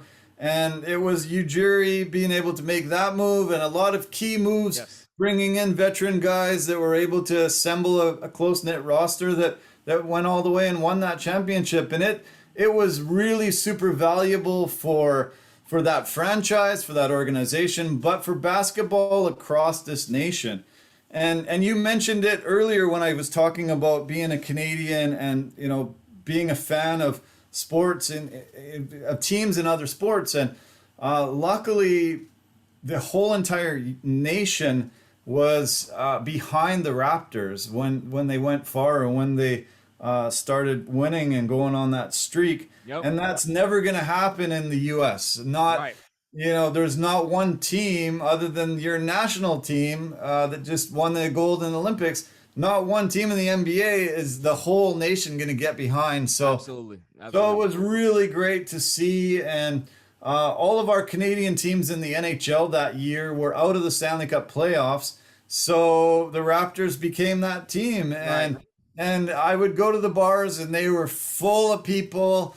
And everybody was cheering on the Raptors, and it was unprecedented. And years before, I would go into a bar during the playoffs, and it was always hockey and basketball, and there was 90 TVs on hockey, and I would have to get one little TV in the corner to watch basketball, and it was always very frustrating. And nice to see that the Raptors were finally able to push over that hump, get that championship, get that credibility, and become a franchise that is respected and beloved by the country, as well as a lot of respect down south where you are. A lot of teams are suddenly we do have to look at the Raptors as a viable championship contender.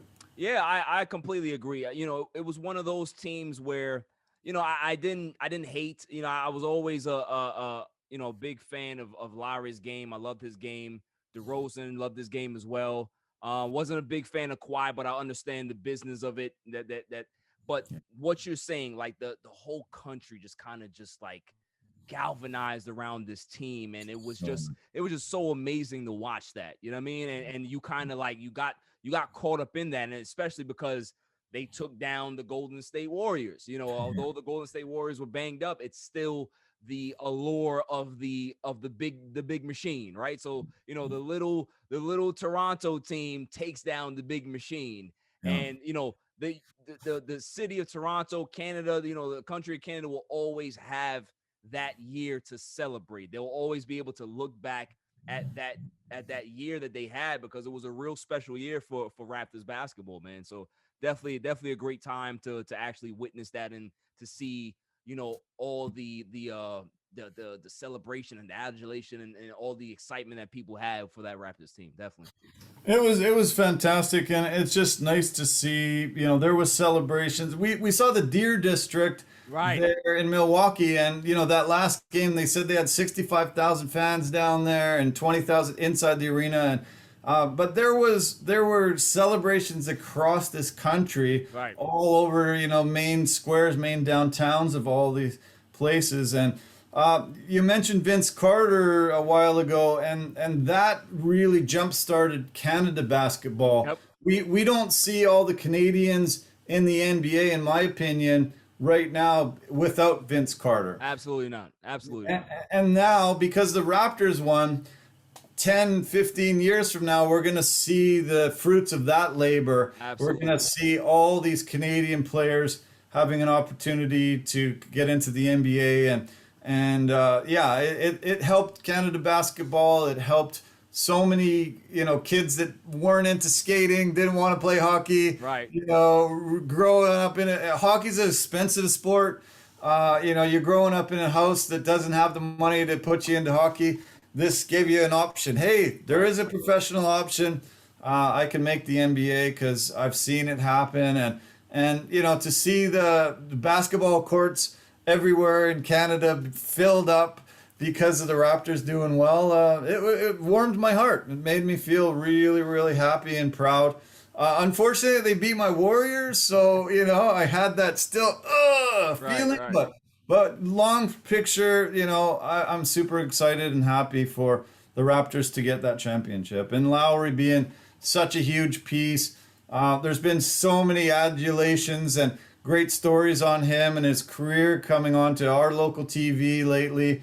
And, he said, I'm going to be in tears when I go back to Toronto. So I'm not looking forward to that part of it because they're going to give me a tribute video, I'm sure, and all that kind of stuff. But he means so much to this country, this nation, and for the Raptors organization.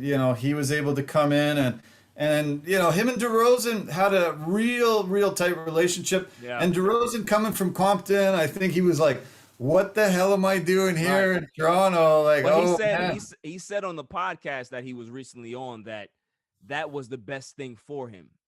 Coming, being a kid, played at USC in the environment that he grew up in, going to a brand new country was the experience that he needed, because had he stayed home, had he got drafted by the Lakers, or had he signed with the Lakers when he had the opportunity to do that, he probably wasn't ready for that. Like Right. Toronto, Canada, it made him grow up. It made him realize that there's different things to be able to appreciate around this world, around this country.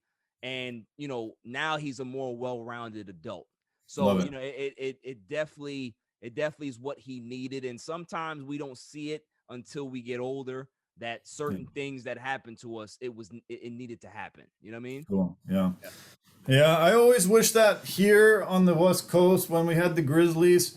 Most times when a guy heard he was going to the Grizzlies, he immediately went to the bar and drank himself into a stupor because he was so depressed that he didn't want to go to Canada. Oh, like Vancouver. like Steve Francis in '99. Yeah. We had a lot of guys not appreciate this country, not appreciate this opportunity, being in the NBA, playing here, and it was really frustrating and tough for us that loved it here and saw that, it's probably a really good opportunity for you to come to a place where you're away from your friends and family that are pulling on you all the time. You can come here, fall in love with the community will fall in love with you, and you can mature to the point where, maybe eventually you pick and choose a team that you play with some former teammates from college or back to your hometown or something. But coming here, I think would have been so valuable for so many of those guys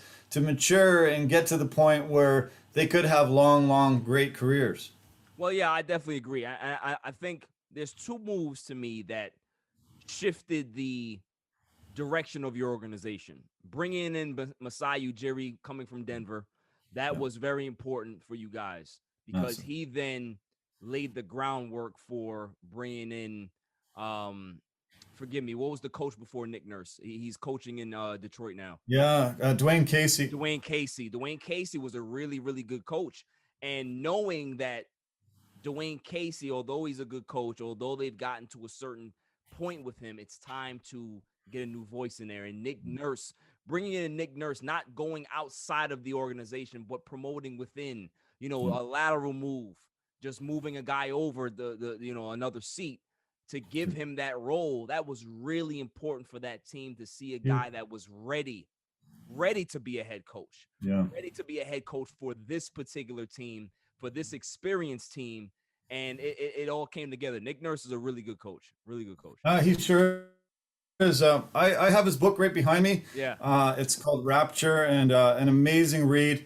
An incredible story of perseverance, and a guy that just loves basketball, coached all around the world to finally get that opportunity. And, just an incredible guy, incredible basketball mind.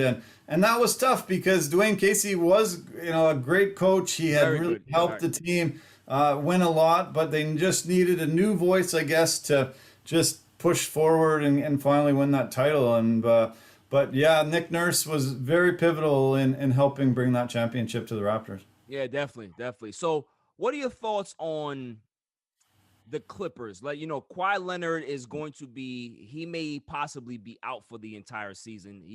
He's planning to re-sign with the Clippers, which is a great thing for them. But, what do you think their title chances are next season without a Kawhi Leonard? Oh, a 0. Yeah, I don't see them being able to compete without him. He is just such a special talent. He is, really able to elevate his play when necessary, and he is, he's one of the elite players in the league when he's on. But his injury troubles have been, quite frequent over the past 4 or 5 years.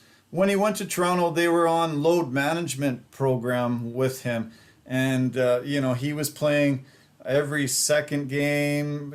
Sometimes they would put him out for a couple of games and give him some rest. And I think that the Clippers weren't able to do that. And once he was hurt, their championship aspirations were gone.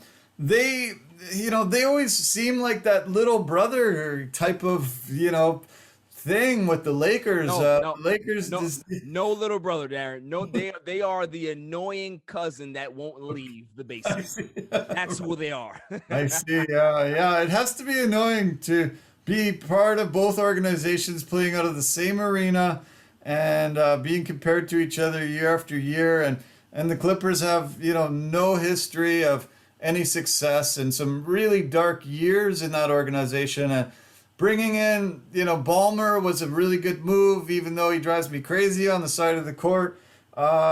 He, has the money and the ability to, attract whoever they want. But I haven't seen the signings that make me think that they can be near the top of that Western Conference, because there's such incredible teams that have been able to build really good depth and amazing core, and I don't see the Clippers being very relevant, especially if Kawhi's hurt and out for the year. It's going to be a lost year for them. Yeah, I 100% agree, and I'm not shedding any tears for the Clippers because the thing is that they need to go. They need to get out of the Staples Center, go get your own place. Like, they're working on that now. That's fine. Like, just go. We don't want you here anymore. Just go. So, I agree. They although, they've raised I would say that they raised their stature over the last decade. Oh yeah. Chris Paul, the lob years with Blake Griffin and DeAndre Jordan and those guys, and then Kawhi Leonard and Paul George. They're still the Clippers.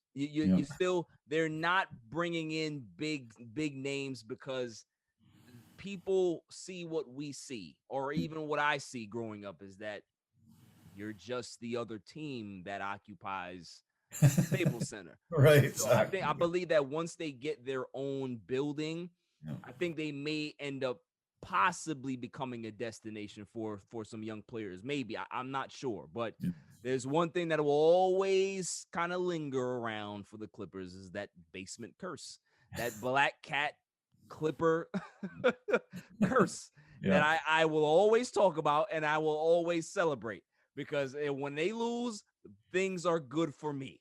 Things are good for me. But no, all seriousness though, Kawhi Leonard, if he's not going to be there, they'll be competitive. But in regards to being a championship team, no, I don't see that. And then, if he's out for the year, another year older, coming off an injury, what is the window? How wide is that window? What does that what does that window look like? Do they have a chance to still compete at the next level? Because your Golden State Warriors they're on the rise again. I believe that Golden State,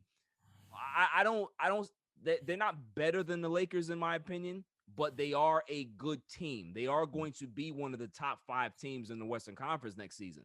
Yeah. So, what are your thoughts about the moves that they've made? They brought back Andre Iguodala. They who else did they sign? I'm trying to remember.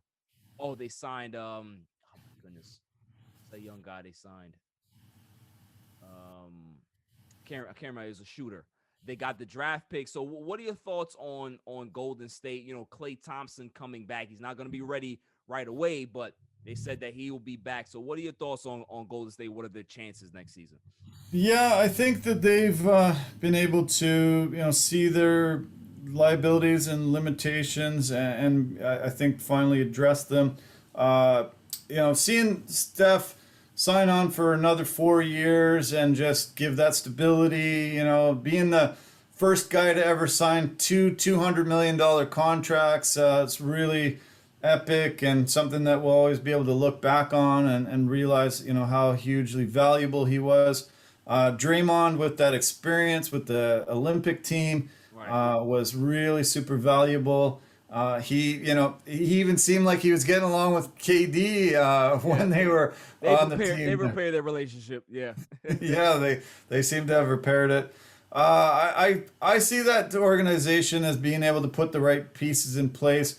Wiseman, has another year to, look on to, be able to get better. And yeah, I see them being a force in the West. Hopefully Klay can come back quite quickly. He is such a key piece. And so hopefully he can come back. But not playing for 2 years, I do have concerns that he's going to, maybe have lost a little bit of his touch, a little bit of his, abilities. That's a long time to not play basketball, man. Yeah, it sure is. Yeah, it's very long. And shooters usually, aren't, it's not as they're not as affected by injuries when, you're a catch and shoot guy like he has always been. Right. I worried about Kevin Durant for sure when, he's, utilizing that explosiveness so often, Achilles injury. But with Klay, he's just so good at catch and shoot that he probably won't lose that ability, and everyone's hoping so in Warriors Nation. But I think they're going to be a force to be reckoned with finally again. And that West is really tough though. There's a lot of really, really good teams in the top of that West, and you're negotiating through shark-infested waters when you're getting up in the upper echelon teams there. Yeah, definitely. So, 2 more things and then we'll transition into football. Great. What are your thoughts about the whole Ben Simmons saga with the Philadelphia 76ers? Well, I think they have to move on from him. I don't know where the destination is. Most like you've mentioned in this podcast already that everyone has limitations. Everyone has weaknesses and things they're not good at and things they are good at. And we see it with the champion, 2-time MVP, Giannis Antetokounmpo. He had his limitations. He couldn't shoot the 3 ball to save his life. And he kept doing it and trying it until finally he said, hey, I'm not going to do that anymore. I'm going to take it to the hoop and I'm going to dominate, and they win a title. I don't know why Ben Simmons either doesn't get it or the game plan, wasn't utilizing his strengths, but he has strengths. He has a lot of ability. He's never been a shooter, so you don't have him shoot. He should have, I don't know what happened at the free throw line and why he can't even sink free throws. It's, something that they should have worked on and been able to figure out. But, that saga has to end. I thought it should have ended, maybe the previous year. I agree. Get Joel, somebody else in there to help them go for a title. They were good in the regular season, but once Simmons's limitations started rearing their ugly head and they used the hack of Simmons type of attack, they were dead in the water. And the Philly fans are very unforgiving. Oh, yes. They will be merciless on him. He'll be ripped in the papers, on the radio, on the TV, in the arena.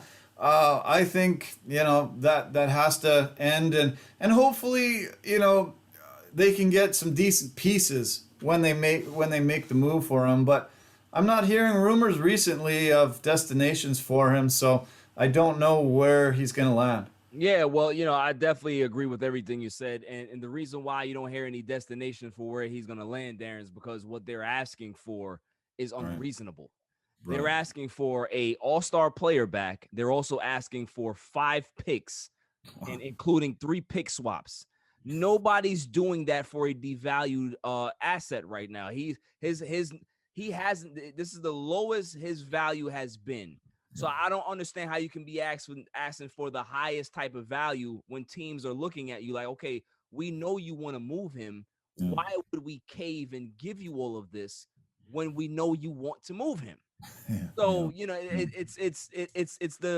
It's the backwards thinking in regards to the Philadelphia 76ers. And, I have my issues with the Sixers organization. There's times where they look like they're a competent, well-run organization.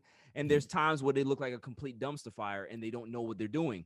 Because, when you mess up a kid like Markelle Fultz, it just doesn't make sense to me.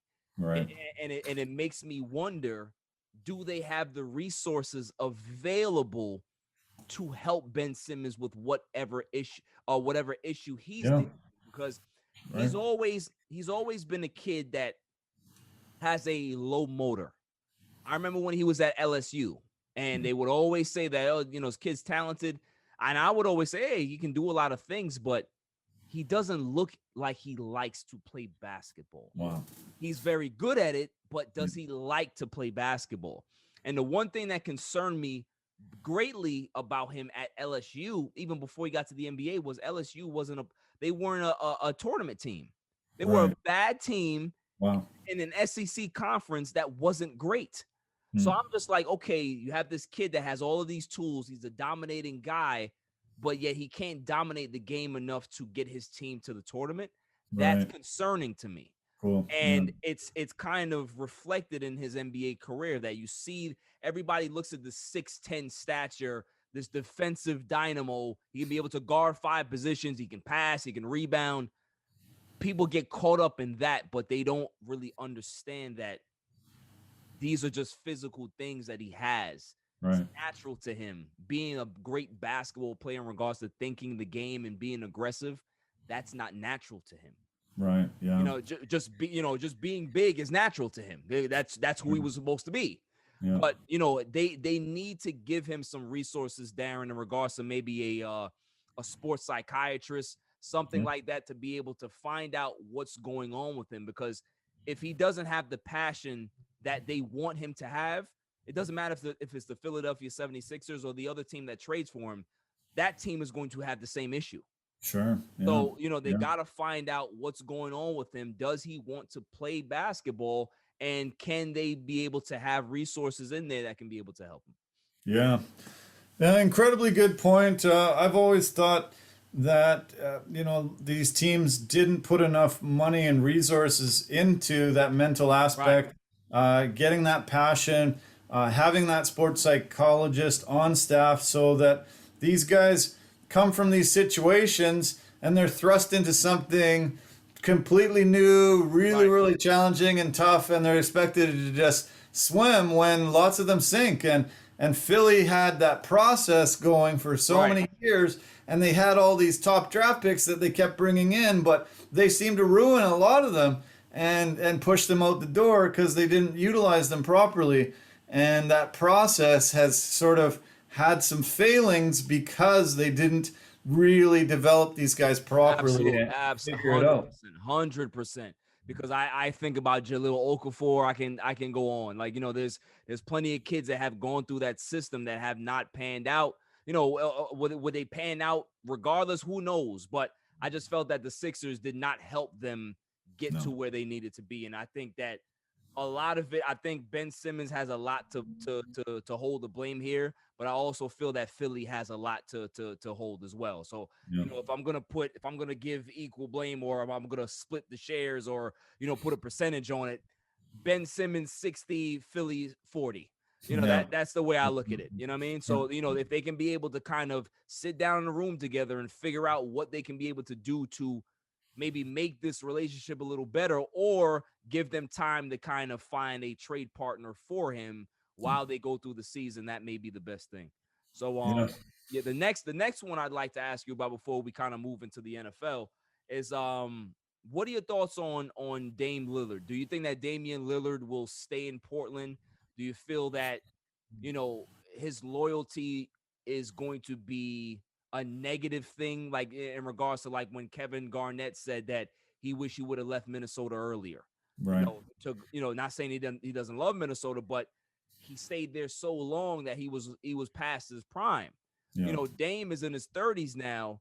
If he stays another year or two in Portland and then wants to move on, he's going to be 33 years old, Darren. And at that point, you know, what team is actually going to be, you know, I'm not saying that teams won't trade for him, but what team is going to be equipped to give him exactly what he wants in regards to that championship window? I know what you're saying there, and you know, he is such a good shooter. You know, probably the second best shooter in the league, and you know, has been able to really make the Trailblazers relevant in a lot of ways. But that organization, doesn't seem to be able to put the pieces around him that he needs. I couldn't believe how much Jokic was so much better than Nurkic. Like, it was just worlds apart. And I thought Nurkic, you know, was a really key piece for that organization. And I thought having him as their center was really big and could help the Blazers reach that upper echelon of the West. But when I saw how dominant Jokic was compared to him, I think he took a very big step back, in my opinion. And I think Lillard, you know, theoretically, if he wants to be considered, you know, among some of the best, he has to leave there. I don't see it being a fit for him to win some titles and be able to, you know, be looked at in this generation as one of the greatest players. I think, you know, Portland is a small community. It's it's not, you know, one of the big places in the U.S. and you know, Milwaukee was able to do it there, which, you know, was quite shocking. But that's sort of a one-off. Yes. And you know, you're going to see the big markets, always be at the top. And Absolutely. you know, Portland being a small market team, I don't see them being able to assemble a championship, even though, you know, he's probably the second best shooter in the NBA. Yeah, I agree. I think Dame needs to understand that it doesn't matter if he leaves today or he leaves next season or the season after that. He will always be one of Portland's best players of all time. Like, you know, the city of Portland, you know, the Oregon, they'll always love Dame. I don't think that him leaving, the fans will take it personally. It's not going to be like a LeBron James situation where you see them burning his jersey. It's not going to be like that. You know, he gave them so many great years, but it's time for him to seek elsewhere. It's just kind of like, Kyle Lowry. He won a championship with Toronto. Could he have stayed in Toronto? Absolutely. He could have played out the string in Toronto, but he felt that he was still capable of playing at a high level and playing for a championship team. And Toronto, 𝐦𝐸𝐤𝐤, Ujiri, and those guys, the fans, they understood that, and they allowed him to leave. They helped him get to Miami. So, that's what I feel Portland needs to do. I think it's time for them to kind of just hit the reset button, get some young prospects in there, let Dame go wherever he wants to go, and just allow him to contend for a title. Because I always say, Darren, the worst place to be as a sports team and a sports organization is in the middle. Limbo. It's either you're going to be great or you're going to stink. You don't want to be here. You don't want to be in purgatory, because there's no up and there's no down. You're just here for the next 5 years. It doesn't bode well for, your star players. Their mental, they're not going to be happy with that situation. So, that's the situation that he finds himself in, and he needs to get himself out. I love Oregon. I love Portland. It's a great city. I love the fan base there. I love going to games live. I've been to many, and it's an awesome place to be, an awesome place to live. They have they have tried to build a team around him, and it just doesn't seem to be able to work while he's in his top window. He's in his most valuable state. So he should garner a huge amount of really amazing prospects and be able to start afresh again and build it up from the foundation. I think in years you could see a championship type of team going there if they can make a really smart move for Dame. Yeah, definitely. So going into the NFL now, Darren, the NFL preseason has started. The Hall of Fame game was what was that, Thursday night? You had the Dallas Cowboys, my Cowboys, going against the Steelers. And, I don't really care about preseason games, honestly. As long as guys can be able to stay healthy and you allow the young kids to be able to showcase their talents and make teams, that's what I kind of look for. But, what are your thoughts on, what you saw in that game? Did anybody pop out to you, or do you think that you saw something in that game that can kind of give you a roadmap to what both teams are going to look like? Well, I see Pittsburgh with Ben Roethlisberger. I think he's, well past his prime. Oh yeah. They roared out of the gate. They won, quite a few games early on in the season. I think first 9 or 10 games, and it seemed like, wow, okay, this team's legit and really has an opportunity. And then once somebody exposed them with their weaknesses, the wheels came off. And they've always had a great running team, and I think that's pretty crucial for NFL, even in the reduced running back role in the NFL these days. But I think it's always been key in Pittsburgh. We'll see if they can get a running back by committee that stays healthy. Right. That's super key. We have a local kid, Chase Claypool. He was born and raised here in British Columbia, and he had a phenomenal rookie season, able to get a lot of touchdowns and be a very dynamic player. And I hope he gets more of a role as things go on. I think he will. Yeah, I think he should, because he's a big target. He's very athletic, and he's got great hands, and he's got everything you need to be an elite receiver. So they should be, pretty decent, but they need a succession plan, because Ben, probably should be on his last year. They need to, groom somebody good and bring him in and be able to keep relevant.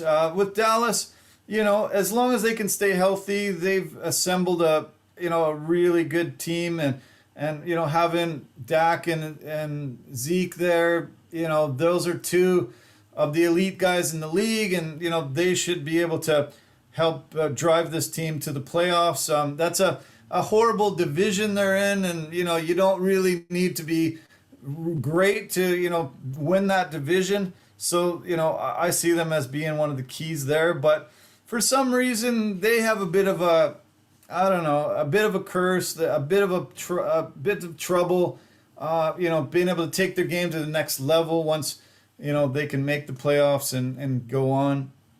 Jerry Jones, I know you love him, and I know, he's one of the reasons why you like the Cowboys. That's my guy, man. That's my guy.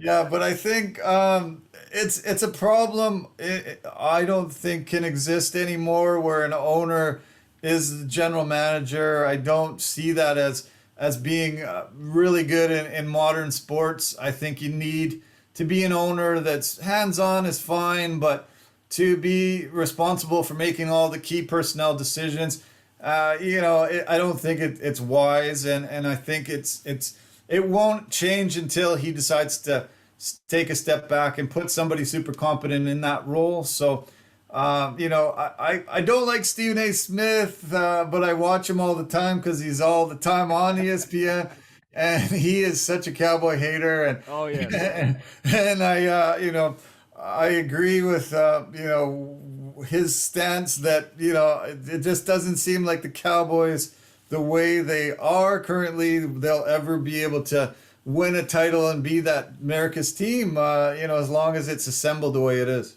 Yeah, I mean, I love Jerry, and God bless his heart, man. He just reminds me of that old man that doesn't have his pants on, and you just let him do what he wants.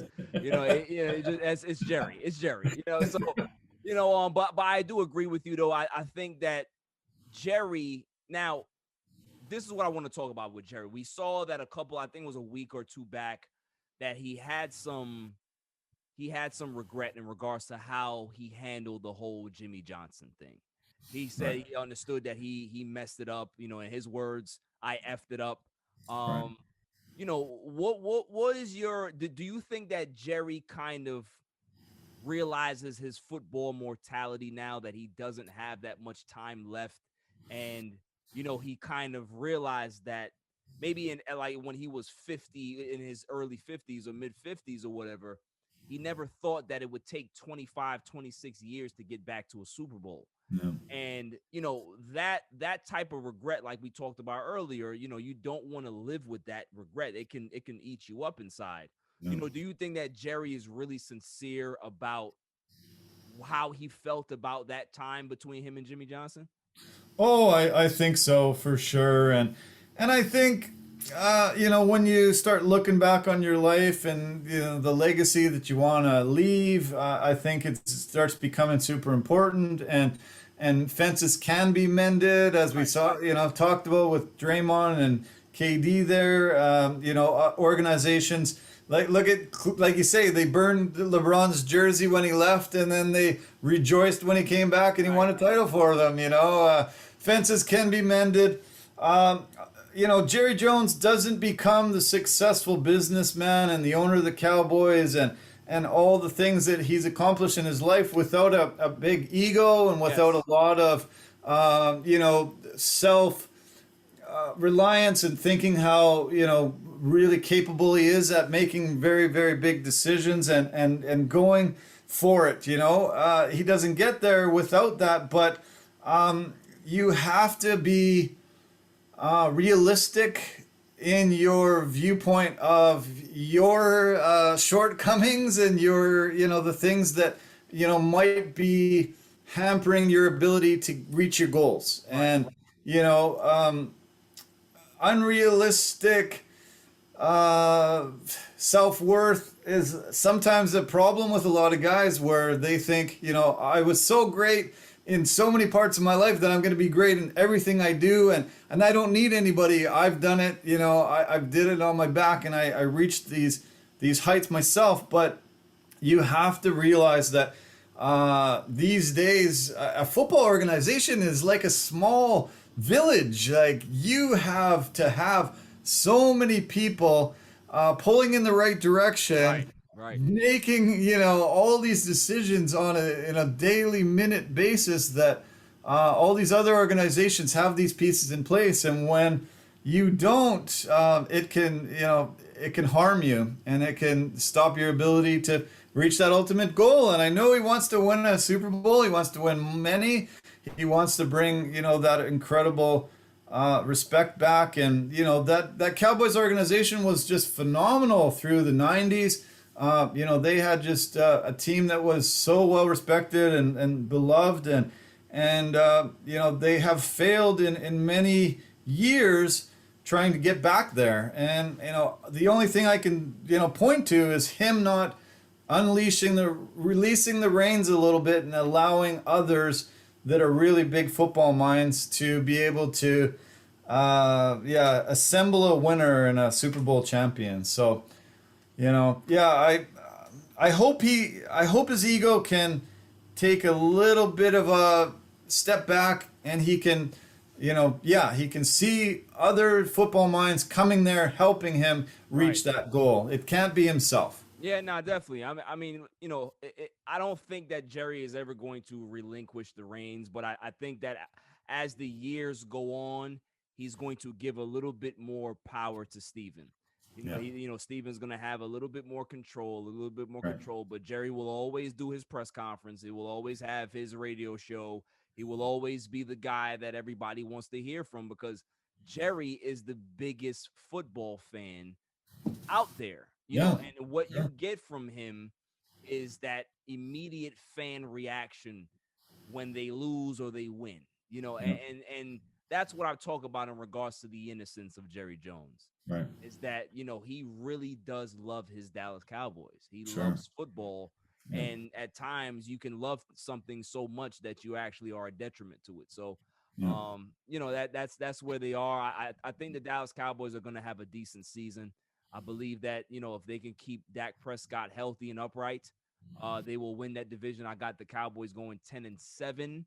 If everything breaks right, they can definitely finish 11-6. And then I have the Washington football team as well as the Giants rounding that out. I think the Giants and Washington are going to be able to go. They're going to kind of compete for that second spot, because both teams have good defenses. Both teams have concerns at the quarterback position. So, we'll see what happens. Yeah. I'd like to mention the Giants briefly. There was a funny story coming out of Giants camp. I don't know if you heard this, but Kelvin Benjamin, Kelvin Benjamin invited to Giants camp, and they said, we want to transition you from receiver to tight end. We think you've got that'll be where you fit best with our organization, but where you come in at 265, it's not going to work. We need you to get down to 251. That's going to be your ideal weight. You're going to have that quickness still and that ability to go across the middle. They left it with him. This is the start of sort of the early camp. And then when official camp starts, he has to get back on the scale. He walks off the scale, walks out onto the field to play, and the training staff have to go over to Judge and say, he's 268. And then all these stories start coming out that he was stealing food from the Giants' kitchen and organization, and he basically ate himself out of a job. He was forced off the field, had a bitter press conference where he blamed everybody else, and the Giants took the high road and didn't criticize him. Just said, good luck in your next endeavor. And I think he might have just eaten himself right out of the NFL, actually. Yeah, he's done. If a team gives you a chance to kind of get back into football and change your position, and all you have to do is kind of just like be a professional, and you can't do that, it's time for you to get another job. That was crazy. That was a funny story, I thought, coming out of there. And yeah, that's hilarious. That's pretty good. Yeah. Pretty good. Yeah, but you're right. Bang on. I think you're right. Dallas should be the class of that division, and then the Giants and Washington should be the teams fighting for second place there. And we'll see how it pans out. They can't be any worse than they were last year. That division was horrible. So right, I think everyone's retooled a bit, and it should be much better to watch. Yeah. What are your thoughts on the big signing? What's his name? Allen Allen Josh gets, Allen. yeah, Josh Allen. Josh Yeah. Allen gets the big deal by the Buffalo Bills, from the Buffalo Bills, 6 years, $258 million, $150 million guaranteed. Massive. What are your thoughts about that? Do you think that Josh Allen is he a top 5, top 7 quarterback in your opinion? Yeah, he has shown that. Yeah, not extended length, of years to say, yeah, okay, he is there. He joins that elite, but last year definitely one of the best quarterbacks out there. That kind of money is pretty insane and crazy.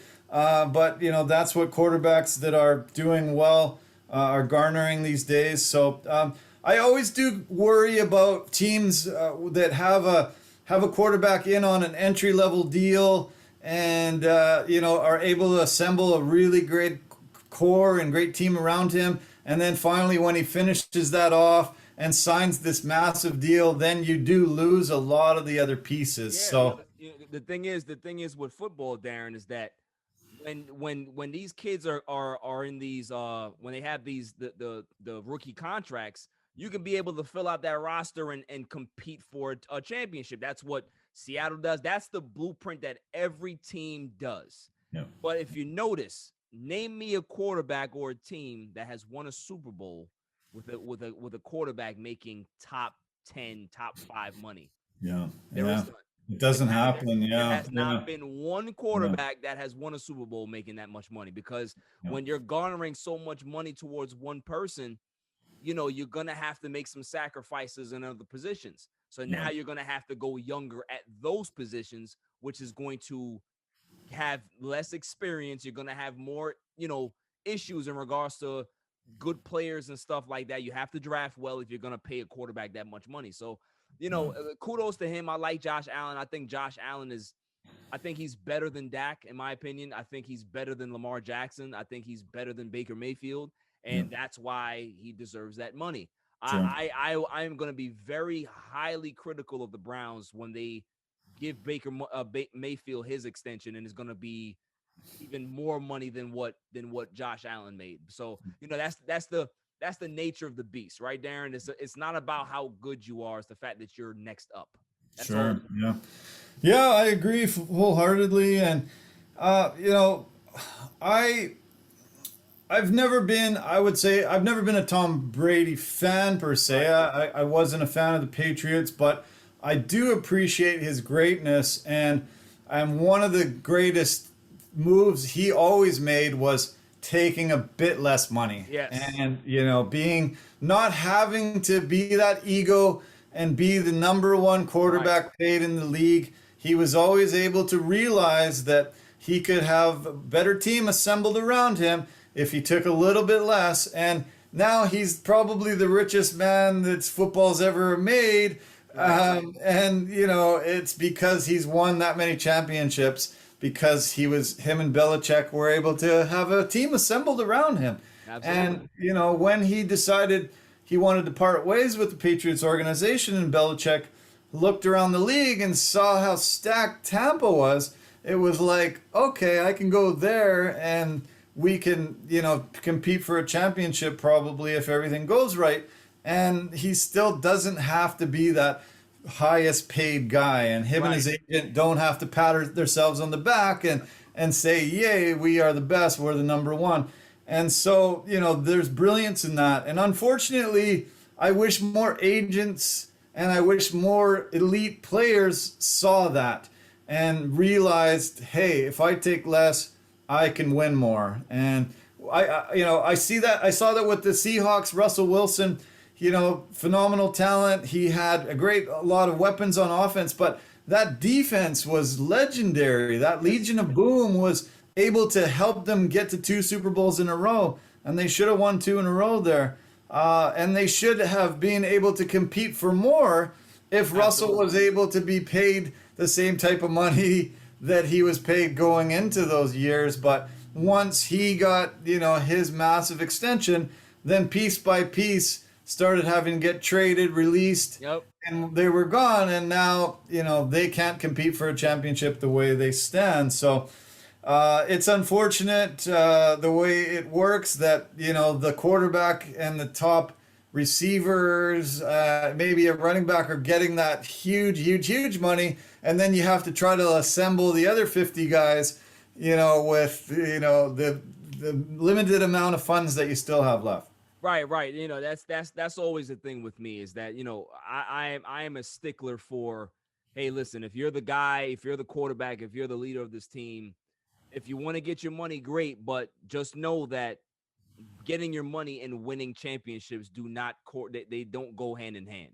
No. So, if you want to be the highest paid, go ahead, but don't make people believe that it's all about winning, because it's not.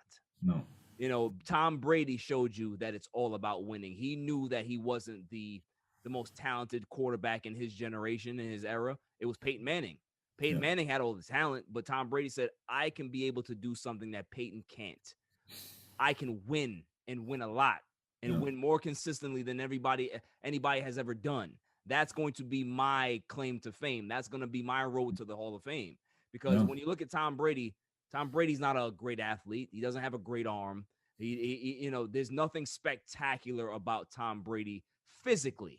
Yeah. Mentally, and the awareness and the knowledge and the foresight to understand what he was good at and what he needed to focus on, that's what makes him great.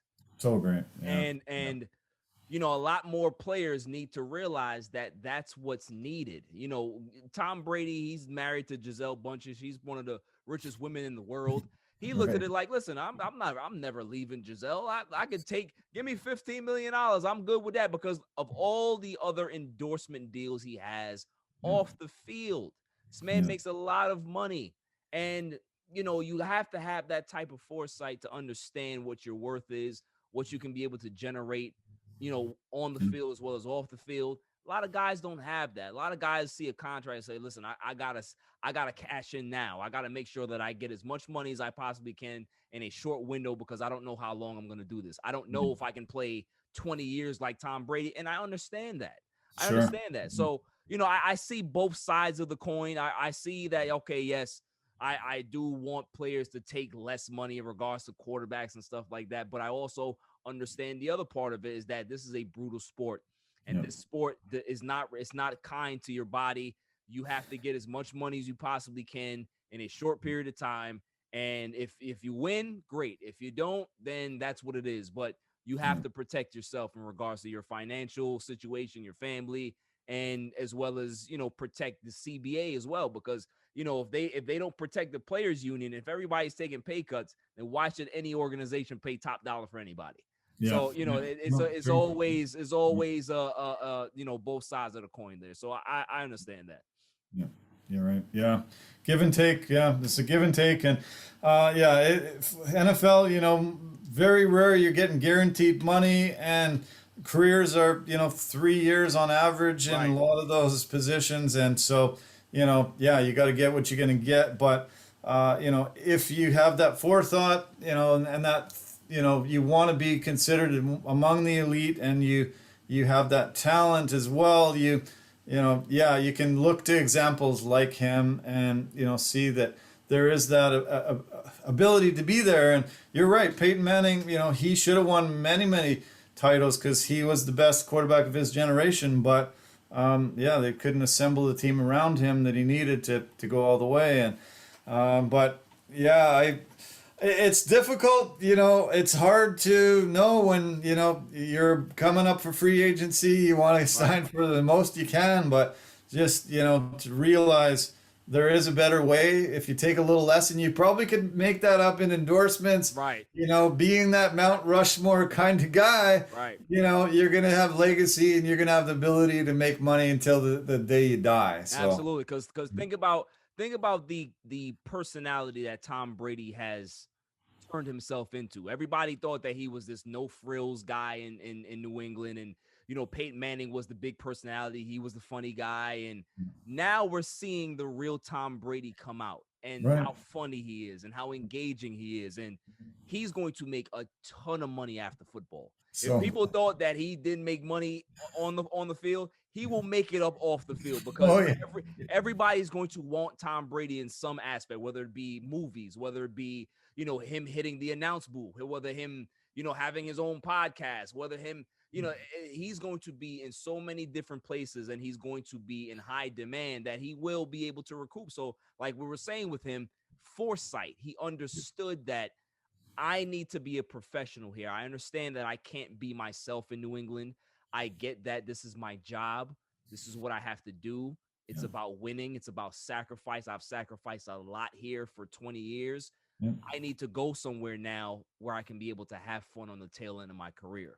Yeah. So, he understood that. A lot of guys don't have that type of, first of all, they don't have the inner circle. They don't have the entourage. They don't have the brain trust in their their little circle there to be able to direct them in that direction. But he had his parents are great people. His father is a very smart person. So he came from humble beginnings. He came from being that humble guy, but that competitor on the field. Sure. Like, what I mean? Like, he's a great guy, but when you get him on that field, he's a pit bull. So, he understood both sides of it, and that's why people call him the GOAT. And I can't, I can't disagree with him. We can have an argument about it for 5 hours if you want to, but I just kind of concede now. I'm like, all right, if you think Brady's the GOAT, then whatever. Like, I'm not gonna fight you anymore. Yeah, I hear you. Yeah, and he played last year with a torn MCL injury, even to boot. So adds a little bit more to the legacy. The legend grows, right? The legend grows. Unbelievable. He's just they don't make Tom Brady, often. It's him and LeBron, and that's pretty much it in regards to just longevity and how these guys just continue to just play at a high level at an advanced quote unquote stage of their playing careers. Yeah. Segueing into baseball here, Darren. You're a big Yankee fan as well as Blue Jays fan. Yankees at the trade deadline, before the deadline, they were kind of struggling. They were losing games. They were getting beat by Boston left and right, and nobody understood what was going on. The pitching wasn't there, and Aroldis Chapman was kind of eroding in the back end of the bullpen there. And they go ahead and instead of selling at the deadline, they buy, and they buy big. They go ahead and they get Joey Gallo, they get Anthony Rizzo. And what we're seeing from this Yankee team right now is that they've completely turned it around. Yeah. I think they've won 19 or 20 out of their last 27 games or something like that. So they're rolling right now. Do you think that the Yankees, I think the division is out of reach. Do you think that they can be able to, get that wild card position and possibly be able to advance in the playoffs? Yeah, well, they made some very bold moves. I suspected that they probably will, that they're really known for, just going for it. I saw them, seeing some of their lack of left-handed power hitting, and so they addressed that. Immediately, Rizzo hits home runs in his first few games. Gallo, wins the game last night. They really went and addressed their needs big time. They should have brought in more bullpen help for sure. They have been decimated recently with COVID, and that's something that concerns me. So many guys have been getting COVID on that Yankees organization. The other thing that concerns me is when they started worrying about doctoring the baseball, Garrett Cole has taken a big step back. And I don't know what type of substance he might have been using to increase that spin rate and the ability to put the ball where they can hit it. But he lost that. And now he's not their big ace and the ability to, get that guaranteed win every time he steps on the mound. So we'll see. But all the teams in that AL East, were able to bring in players. You saw all of the teams in that top of that AL East addressed concerns and brought in guys. So it's going to be a dogfight down the stretch. The Blue Jays were able to Bring in a really, really good guy in 𝐥𝐤𝐤𝐵, really, key player for them. He won his first start when he came in. They addressed some concerns in their bullpen as well, and I see it's going to be crazy dogfight. Tampa's really assembled an amazing organization, and even they brought in Nelson Cruz, and Right. he was a big piece for them. These teams are going to be fighting each other so much down the stretch. There's so many games against each other that, one team's definitely going to rise to the top. But I think, to me, Oakland's going to fade down. Seattle's going to eventually fade down. I see Boston, the Yankees, and the Blue Jays, fighting it out right there for those coveted wild card spots for sure. Yeah, no, I agree with you, man. You look at the standings right now. 6.5 games are between these four teams. Yeah. And that's gonna be a race to the finish. The Red Sox right now, they're struggling, 2-8 in their last 10. They're starting to go through a rough patch. We're in the dog days of the baseball season. So, we'll see if they can be able to right the ship. But like you said, man, it's gonna be a great race. I think this division is really, really good. Toronto is really good. The Barrios deal, like you said, it was a really great pickup for them. I love every team. All four teams have their strength and their weaknesses. If I'm gonna pick just off the top of my head who wins the division, I think the Red Sox will right the ship and win the division slightly over the Rays. Okay. I got the Yankees. I do have the Yankees taking that wild card spot, and but the problem is that who do you pitch in that wild card game? Yeah. Because if Garrett Cole if he's not mentally there, who do you turn to? Who's the guy that you turn to? Because, like you said, they didn't really address the pitching that much. Who do you turn to for the biggest game of your season?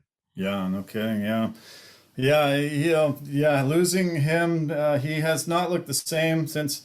I don't know if it's coincidental or something he was utilizing has changed, but you need a really big guy to come in there and win that game so you can take the next step into the playoffs. The Blue Jays, once they finally returned home, they were gone for 600 days. No, they were homeless, bouncing around, and once they've been home, no country to they're I think 8-1 now, back at the Dome. And that team is exciting and fun. I think the chemistry in that team seems to be unprecedented in that AL East. I don't think any other team is as close as that team. And they have just a murderer's row going down that lineup. They were losing 2-0 yesterday, and they ended up putting up, I think, 9 runs on the board and winning 12-2. In one inning, 9 runs. Once they start hitting, it's contagious. Yeah. And Vladdy and Bichette and the guys at the top of that lineup, Springer has been just cracking leadoff home runs like crazy, and Simeon and Teoscar Hernandez. They have assembled a really fantastic, fun, young team. Absolutely. That has really come together well, and that chemistry, I think, can take them really far. Oh yeah, 100%, Darren. A lot of people, they underestimate chemistry. Yeah. Like chemistry is higher than actual talent, because when you believe, when you have the confidence, when you know that the guy next to you, the guy beside you, the guy behind you can be able to, you trust them, and you know that everybody's going to raise their game to another level, you can be able to beat anybody. Yeah. And that's what they have. They have youth on their side. They don't have that much experience, but they have the joy to play baseball. When you watch Vladdy Jr. play baseball, you can't help but smile, because he reminds you so much of his father, because his father had that love for the game as well. So these things, and Bo Bichette, same thing. He comes from lineage. Biggio comes from lineage. So all of these guys, they understand what it is to be a professional baseball player, what it is to be at this level, and to have that camaraderie in the clubhouse on this team. It can take you a long way. So yeah, I like this Toronto team. I've liked them for a few years because they've been good for a few years. Yeah. Different regimes. Obviously, you had the Jose Batista years. You had the what's the other guy that was at third base, who won an MVP? What's his name? Donaldson, Josh Donaldson. Josh Donaldson. So you had a couple of different eras here in Toronto, man. But I like what they're doing here. They have some young talent, and I always love the mixture. I always believe, Darren, that when you have a core of young guys as well as veteran guys, and you guys you could be able to kind of like gel that together, mesh that together. That's a championship team. That's a championship puzzle. We saw that. We see that with the Dodgers. They have young guys, but they also have a lot of experienced guys. We saw that a couple of years ago with the Washington Nationals that won the World Series. They had some experienced guys as well as young guys that led the team. So, that's the formula that teams have to have. Obviously, every team is looking for that, but every team can't find good young talent. That's the problem. So, they have it. The AL East is just riddled, it just has an abundance of great talent in there. So, I'm curious to see how that finishes. But, going into the other league, Darren, I don't want to talk about this, but I have to. The NL East. Okay. The Philadelphia Phillies, they've been red hot. They've won 5 straight games. They are 7-3 in their last 10. Bryce Harper is on fire. He's knocking everything out of the park. And they have beat the Mets. And for the first time in 90 days, the Mets are not in first place. First off, I want you to talk about the Phillies on what you think that they can be able to do for the rest of the season. Can they hang on to build this lead and get into the playoffs? Well, I didn't see them busy enough in the lead up to the trade deadline. I think they needed to address a bit more. I was a little disappointed in their inactivity there. I think the Mets bringing in Javi Baez, even though he's a strikeout machine, I think he addressed a big need there with Lindor out. I think having him come in and solidify that, and once Lindor comes back, there'll be a really good piece in the middle of that infield. He brings a lot of swagger to that team. And, since Steve Cohen has bought that organization, they really have become a team to look out for, and a team that, you have to respect, and you have to, just realize that they're going to be in the mix at the top of that division year after year. They're willing to spend a lot of money. They're willing to address needs and get good talent there. Bryce Harper is having an MVP type season. He's back to form I haven't seen in a couple of years. Right. I think, I don't know why it took him so long to get back to this level, but when he's in the zone like he is, he can elevate the entire lineup and this team. He's a guy that the rest of the team will be willingly getting on his back and helping this organization go forward and push. Mets, once they get healthy, they're going to be a tough team, down the stretch. Obviously, they just need to get a bit healthier, get their pitching staff back, and their top guys. Lindor's huge for them. Once they can get healthy, it's going to be a heck of a battle between those organizations at the top. Yeah, I agree with you. I am very hopeful for the Mets' future. Definitely hopeful for the future. Sure. Here's my problem. It's the present that bothers me, Darren. Okay. Because you said it before that Toronto has all of these nice young pieces. You got George Springer knocking everything out of the park. We could have had George Springer in the offseason. Right. True. We decide to not give him the money that he actually wanted over the years or whatever it was, right? But we were willing to give it to Trevor Bauer, but I digress. I don't want to talk about that right now, right?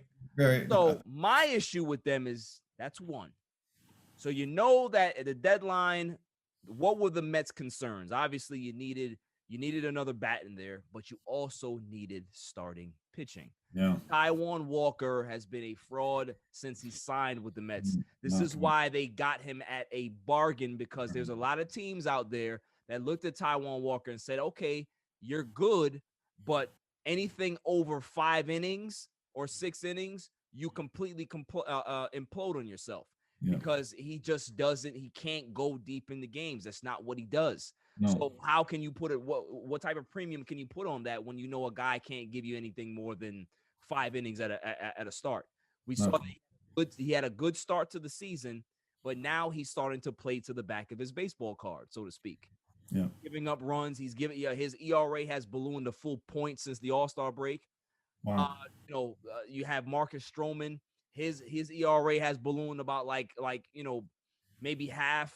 More than half. So it's not good what I'm seeing. They left a small village on the bases over the last few games. Yeah.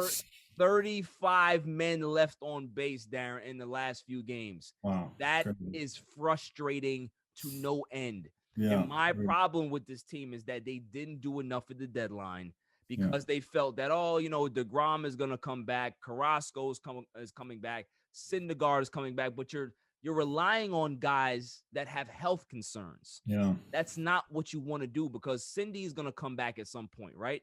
But is he going to be a starter, or are you going to have him in the bullpen to kind of take the stress off of him? Like coming off of Tommy John, you don't want to just throw him back into the deep end like that. Right. So, there's a lot of concerns. My biggest issue, other than those things, all right, there's 2. Let's start with the first one. First one is Luis Rojas. I don't think, and maybe you can be able to give me some insight on this or what you think. I don't think he's a good manager, Darren. What are your thoughts on Luis Rojas? Yeah, I haven't been wowed by his ability to pull the right strings at the right time. I feel like, as a baseball mind, you think that this move should be made, and he doesn't make it. And I think that, there's just a sort of a disconnect there where, I don't know, maybe it's the analytics that are, helping him make decisions, but I don't think that he uses his gut instinct like he should. Right. And, I don't think that the moves that are made quick enough and at the right time. So, it helps them. Yeah, I'm with you. I'm definitely with you, man. I just think that, this is why, like, as a Met fan, like, I go back and forth with my Met friends and guys that love the team and support the team. I say that I'd rather the Mets not make the playoffs, because if they don't make the playoffs, that means that Luis Rojas isn't coming back. If they make the playoffs, then that means that they're going to retain him. So maybe, just maybe, you just don't make the playoffs so you can get another manager. That's my one issue, because I can't stand the bullpen games that he throws out there. These bullpen games just bother me. Call up some kid in the minors and let them pitch. I don't want these bullpen games anymore. They work for the Rays. They don't work for the Mets. They don't work for us. Yeah. So that's one thing. The other thing that's a big concern to me, and I would love to see what they do in the offseason and what your thoughts on this, Darren, is that Michael Conforto missed a long time in the season. I think he missed almost 2 months of the season. His agent is Scott Boras. We already know what that means, that he doesn't negotiate during the season. Has Michael Conforto played himself out of a big contract?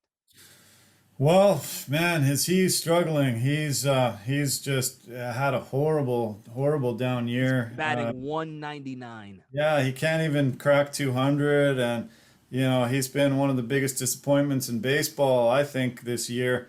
I think he has come close to, getting himself out of a big deal, because something's obviously wrong. You don't see good hitters hit below 200 ever in their careers. You just don't see a guy that knows how to hit and knows how to get on base struggle this badly. And yes, he's had injuries that have probably, obviously probably have contributed to this, but he probably shouldn't have come back if he's still, dealing with some injury troubles, because I think this has cooled the market on him. And he's been one of the biggest disappointments, as I said, this season. And I don't know why exactly, but he's one of the biggest reasons why they're having troubles. Yeah, definitely. So if you're the Mets, if you're Steve Cohen, if you're Sandy Alderson, if you're the GM over there, do you bring Conforto back?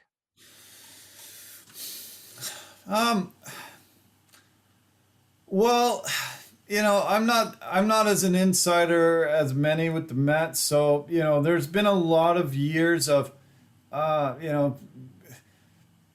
good baseball from him. So, maybe you can forgive a down year like this. Right. But, maybe you're knowing a lot more of the, injury woes. Maybe he has some, stuff outside of baseball that we don't know of. Maybe right. going through a divorce, going through some, family troubles, that can affect the guy's performance really, really significantly. So, if it's just a baseball thing, maybe not. No, maybe not. But, maybe it's a benefit of the doubt because there's other issues causing this down year.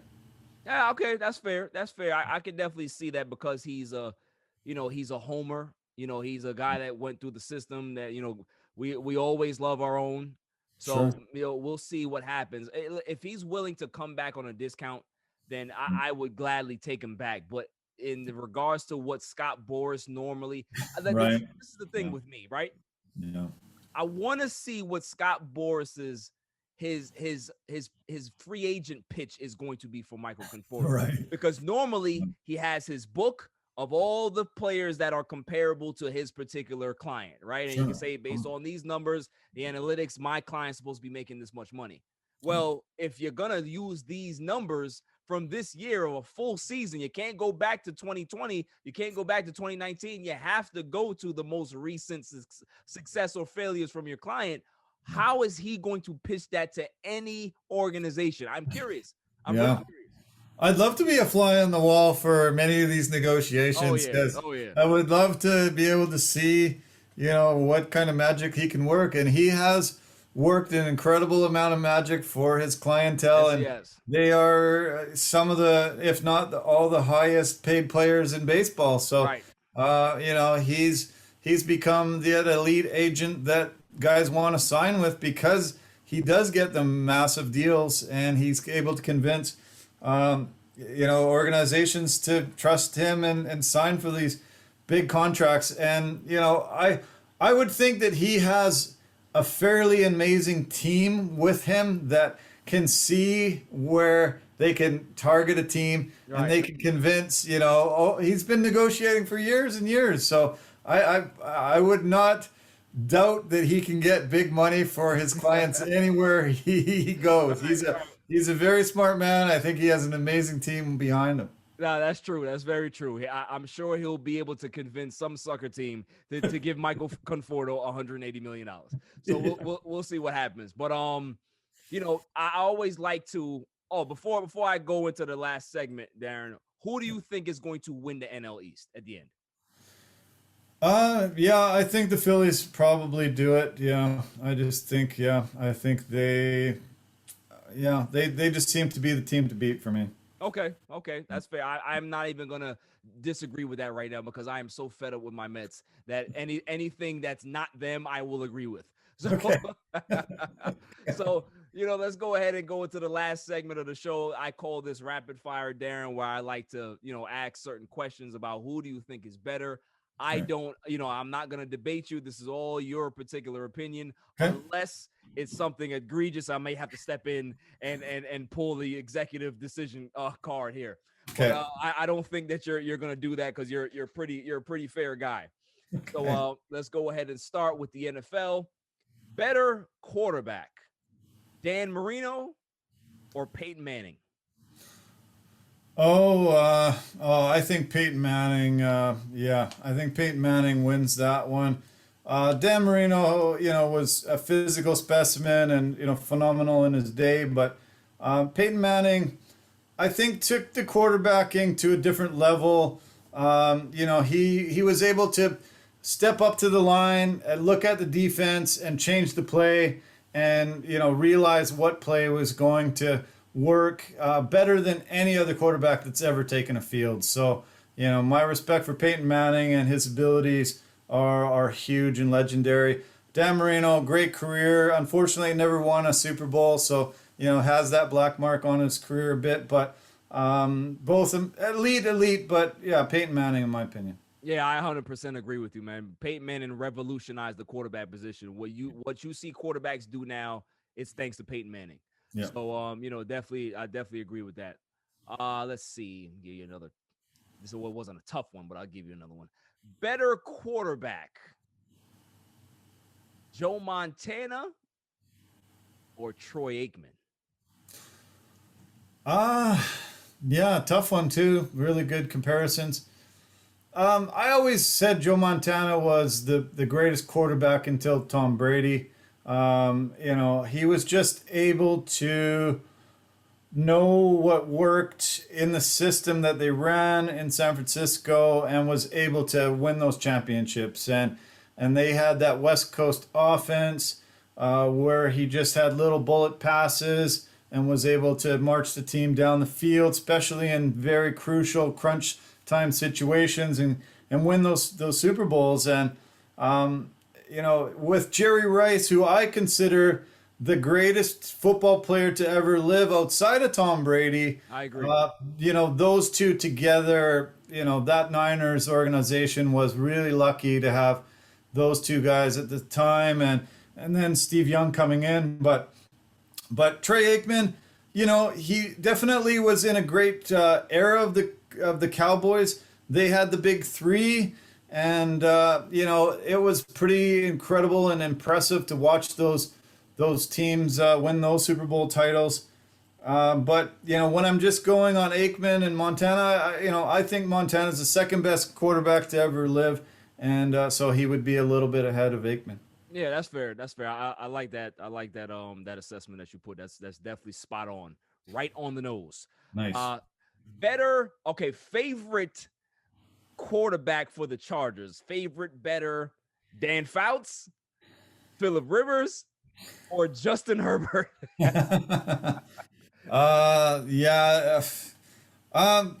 Dan Fouts, to me was just an absolutely incredible quarterback.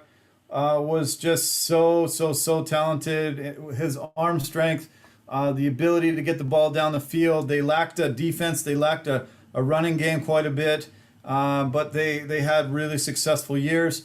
We're never able to get a title there, but very formidable career. Fouts is one of the elite quarterbacks of all time. Rivers came in, fresh off of Drew Brees' career, and he had all the physical tools. Should have been able to take that team to some championships, I think so, but couldn't. So, I just feel like it was a career sort of unfulfilled. Right. And never really lived up to what he was supposed to bring to that organization. Brees left and won a championship in New Orleans. And, at the time, you looked at the two physical specimens, most people would have sided with Rivers, but the intangibles that Brees brought and, his abilities in the end, he became a better quarterback than Rivers. Herbert, I'm excited for. I think, the future. He's so good. The future's really bright. He's so good. And so good so soon, right? Which I didn't really foresee. I thought he would take a little time to adjust and be able to, make this team relevant again. Fouts, Rivers, and then Herbert, in the third position. But, I can see Herbert, from what I've seen so far, he can become, very elite amongst those two guys eventually in a San Diego uniform. Okay. So if I'm hearing right, you might give Herbert the edge right now. You give him a little edge. He's coming up, but Dan Fouts, if you're a football fan and you don't know much about Dan Fouts' career, look up his statistics. Definitely. Try to find some footage of him. He was just elite of the elite back in his day, and a lot of people, don't know his career that well because he was, back in the 70s and 80s, and but he was incredible. Rivers, has all the tools, solid quarterback, but I feel like he let down the organization too many times and didn't win that game that he needed to get that team to the next level, and just wasn't able to do it. And but I'm excited for this Herbert generation. Yeah, definitely. So I definitely we'll give Dan Fouts the nod. We'll definitely give Dan Fouts the nod. Yeah. Better running back.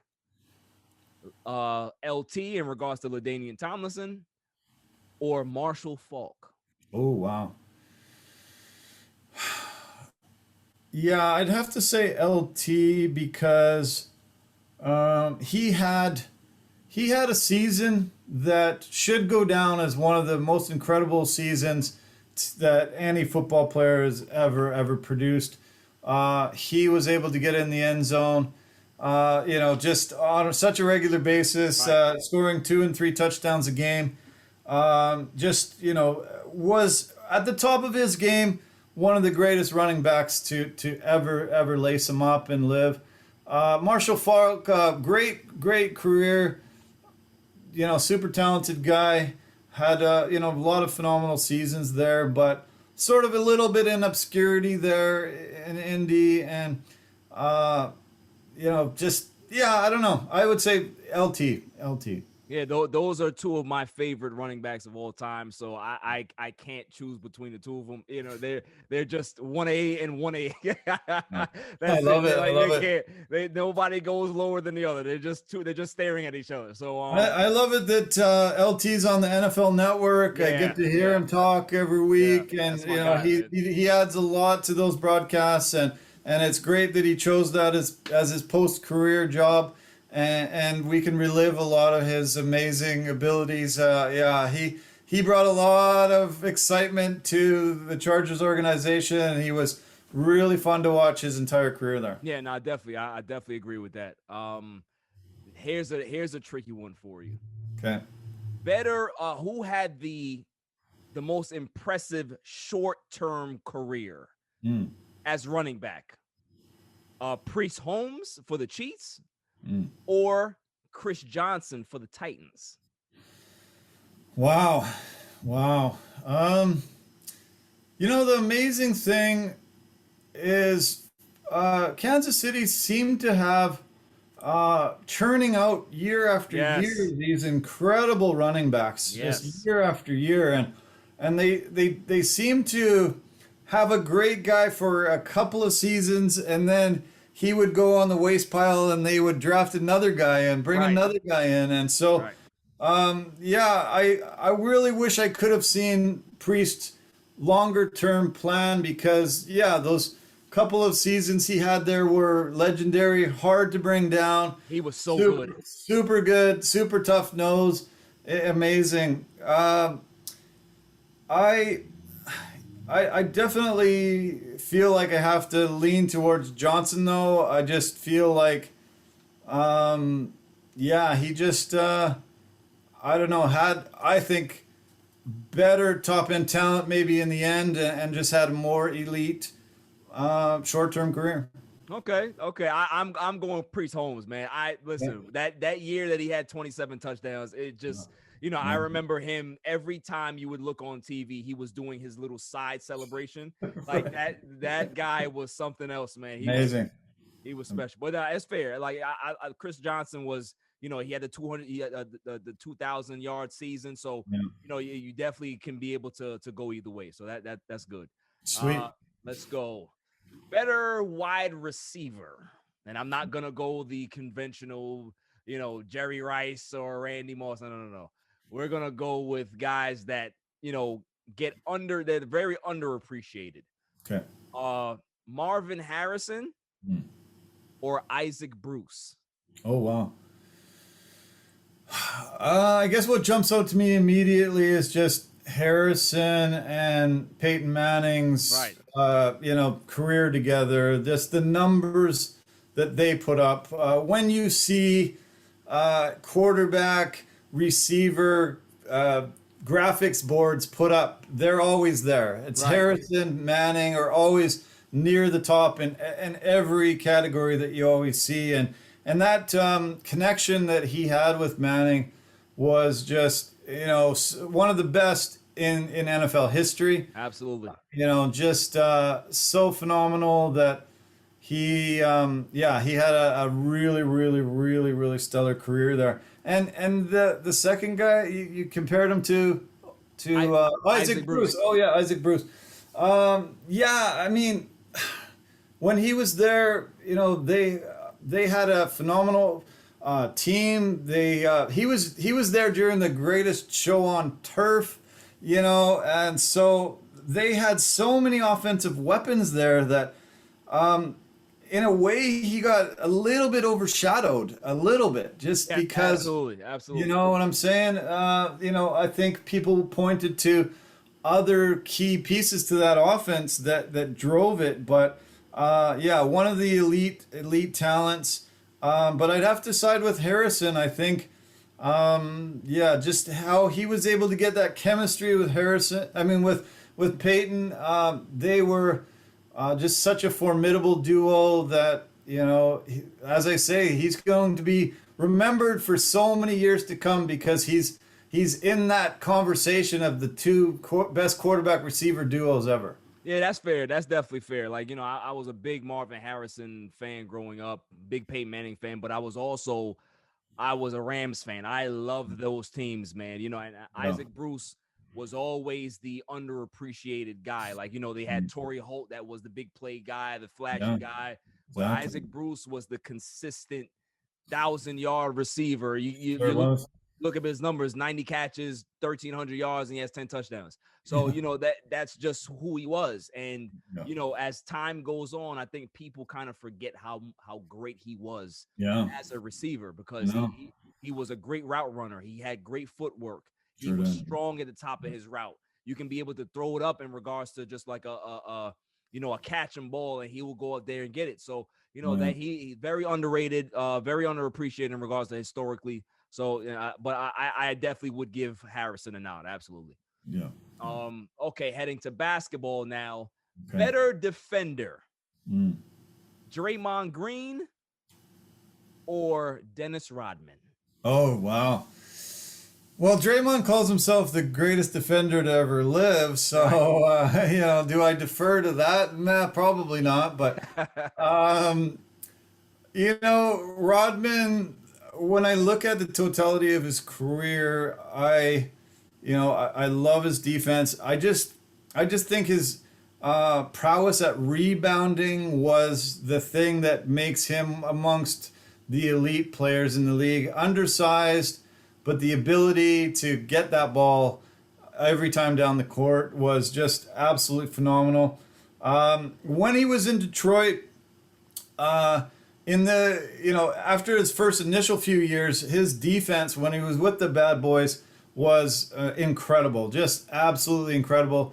They were able to, shut down Chicago, shut down, so many elite teams during those years that, you got to give them a ton of props. But, Draymond, I guess maybe because it's top of mind, he's on my favorite team, and I hope he's my next guest on my podcast next week.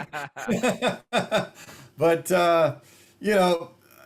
Draymond will go down as one of the best players ever. I just I wish he would score more. I wish he had a little more well-rounded to his game, but man, that's a great comparison. I love that. I'm gonna pick Draymond, but the Worm, what a career he had, and look at all the rings, and strangeness, he wins out hands down. Oh yeah, so you're gonna go with the biased pick and pick Draymond Green. That's fine. That's fine. I'm not gonna argue with you. I'm going Rodman. I'm going Rodman all day. Okay. Let's see. Better point guard, just pure point guard. Okay. John Stockton or Chris Paul? Oh wow. Oh, I think Stockton for sure. I agree. Chris, yeah, do you? Yeah, yeah. You know, it's recency bias with a lot of people, saying that Chris Paul might be the greatest point guard to ever live, but Right. I don't. I think he's out of the top five. I think he's great. He's had a phenomenal career, but we can't forget, some of the greatest point guards of all time, and Right. yeah, Stockton was just in an elite league that's just amazing because he wasn't tall, he wasn't super athletic, he wasn't Fast. yeah, he wasn't quick, he wasn't fast, he didn't possess anything that made you afraid, but No. he knew how to run that team so well and get that team the best out of that team. Get the best out of the mailman and everything that, yeah, he's one of the greatest point guards of all time. Chris Paul, I don't know. He's not in the same conversation, I don't think, really. Yeah, I agree. I 100% agree. I think John Stockton, like you said, it's definitely recency bias, is prisoner of the moment. People don't understand how great that guy was, especially not even just offensively in his foresight in regards to passing and having that vision, but he was a bulldog defensively. Oh, man, yeah. How many steals a game he would get? So Yeah, it's like, the incredible. People kind of forget how good this guy was for a long time. It wasn't like Yeah. a 5 or 6 year span. John Stockton played 20 years in the league. Yeah. So, it's those things that we definitely have to look at. Yeah.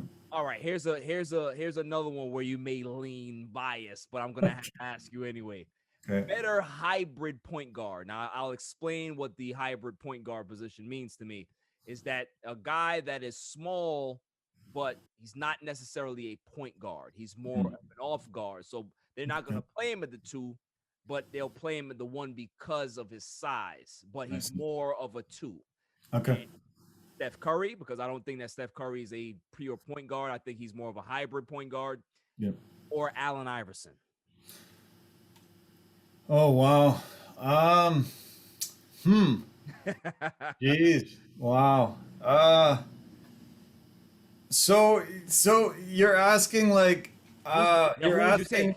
Yeah, who would yeah, who would I take? Oh man. Well, I'm biased towards Steph for sure. But Iverson was a generational player that I don't think we'll ever see again. No. I couldn't believe the tenacity, the passion, the ability to negotiate the game at his size. And he was on the floor sometimes more often than he was standing on his feet. Right. Because he was going through these trees in the paint and trying to score. Just an absolute gem of a player, and I know people do give him a lot of props, but I think he should be right up there as considered one of the greatest of all time. Absolutely. He was just a special player, and just watching him in his career, he got more out of that body than anybody would have ever, because I think you said Ben Simmons didn't have that passion. This is a guy that had more passion than almost anybody I've ever seen play a game. So great phenomenal career.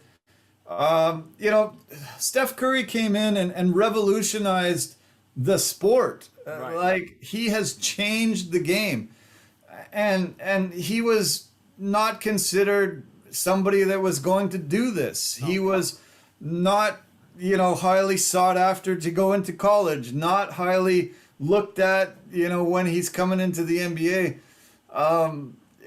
He took another body that wasn't supposed to do what he does and has revolutionized the game. We have seen a complete shift in basketball, and it really goes into me as a basketball fan, and makes me feel special that I'm part of watching him at his prime and seeing him revolutionize the game, because as I said, Steve Nash was a guy that was, same kind of situation.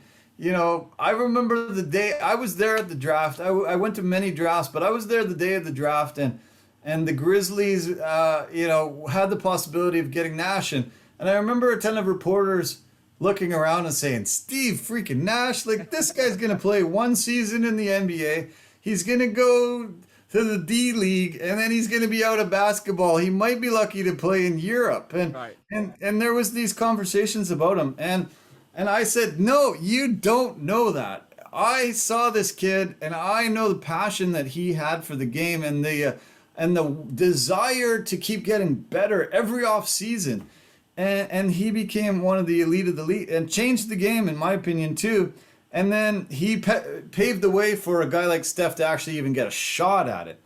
And, once Steph comes in, the game has changed. And he helped bring these championships so much because he's dangerous as soon as he gets the ball anywhere.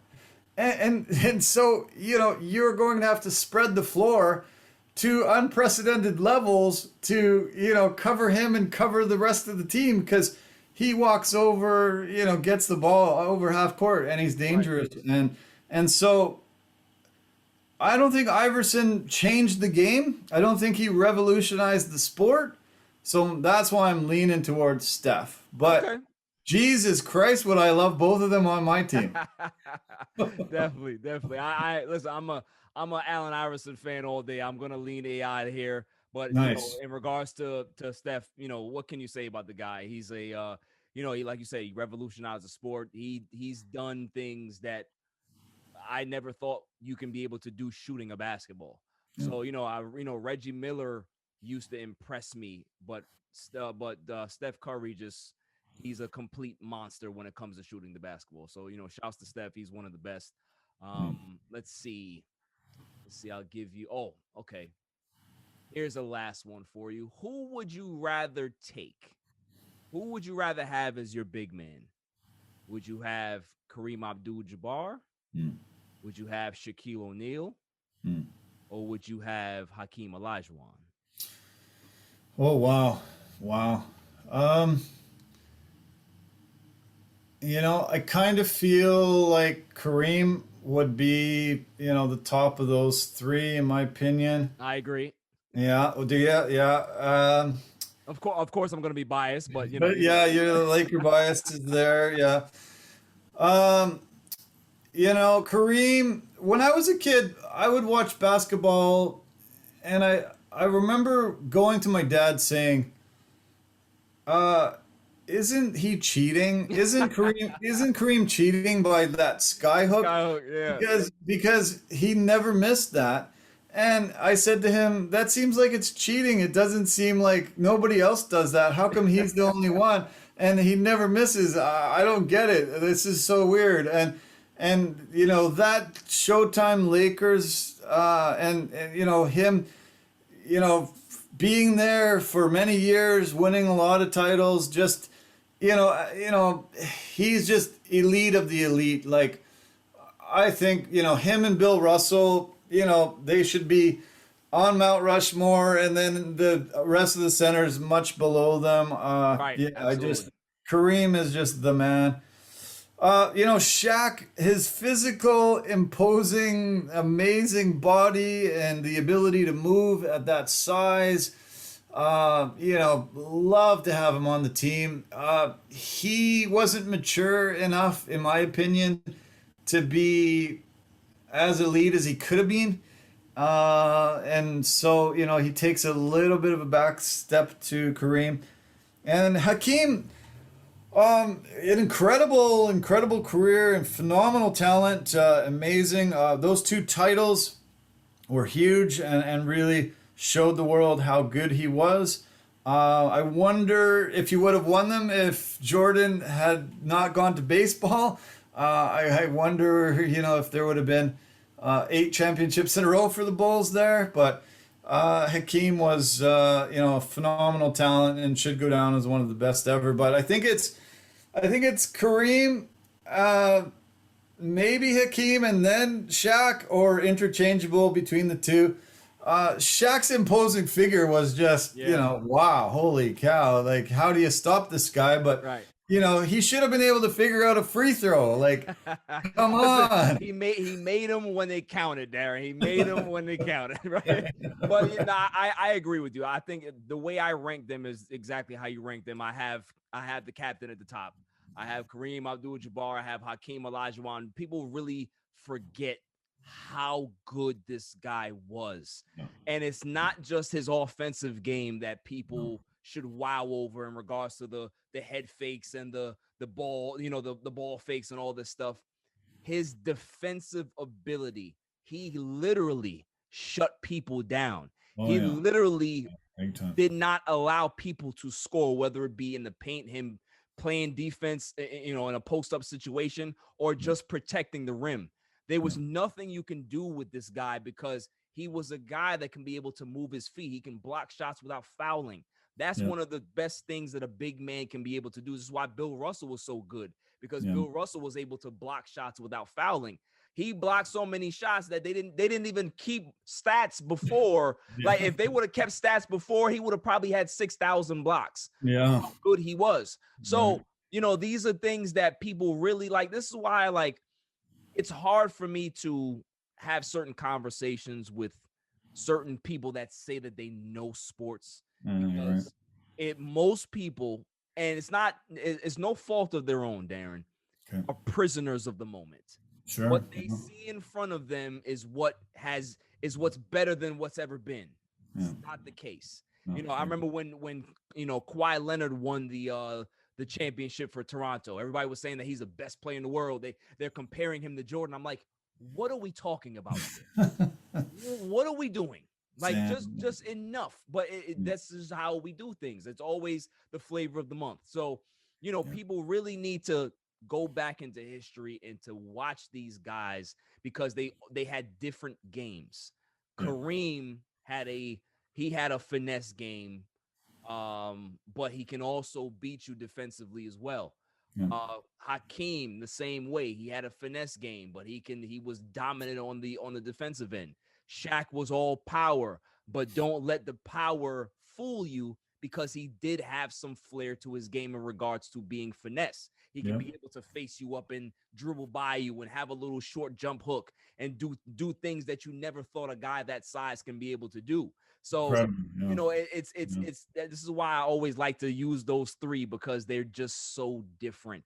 Cool. They're great in their own ways. So I definitely appreciate it. We both are gonna go big Cap here, because he was just just so special and did it for so long that how can you deny him?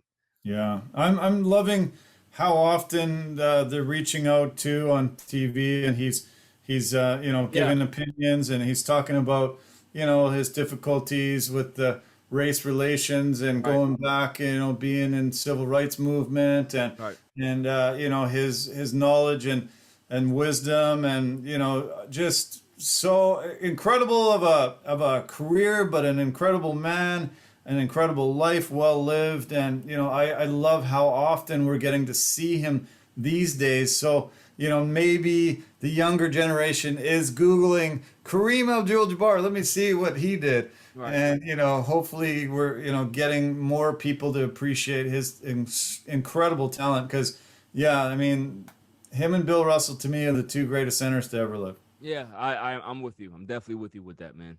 Well, Darren, this was fun, man. We were on here for like 8 hours. Didn't matter, because when we talk sports, man, we could be able to talk for days about it, because sports is just, like we say, it's a great unifier. It just makes us so happy. It brings us so much joy. So we can be able to just sit here and talk sports all day. And I wish I can be able to talk all day, but obviously, you have things to do. I have things to do. True. As well. Yeah, so, this was great. Yeah. Yeah, well, this was so great, though. I appreciate you reaching out and asking me to be a guest, and I enjoyed our conversation last time so much, and this is a blast, man. It was really nice to be on the other side of things for once, and it was really cool. I love what you do.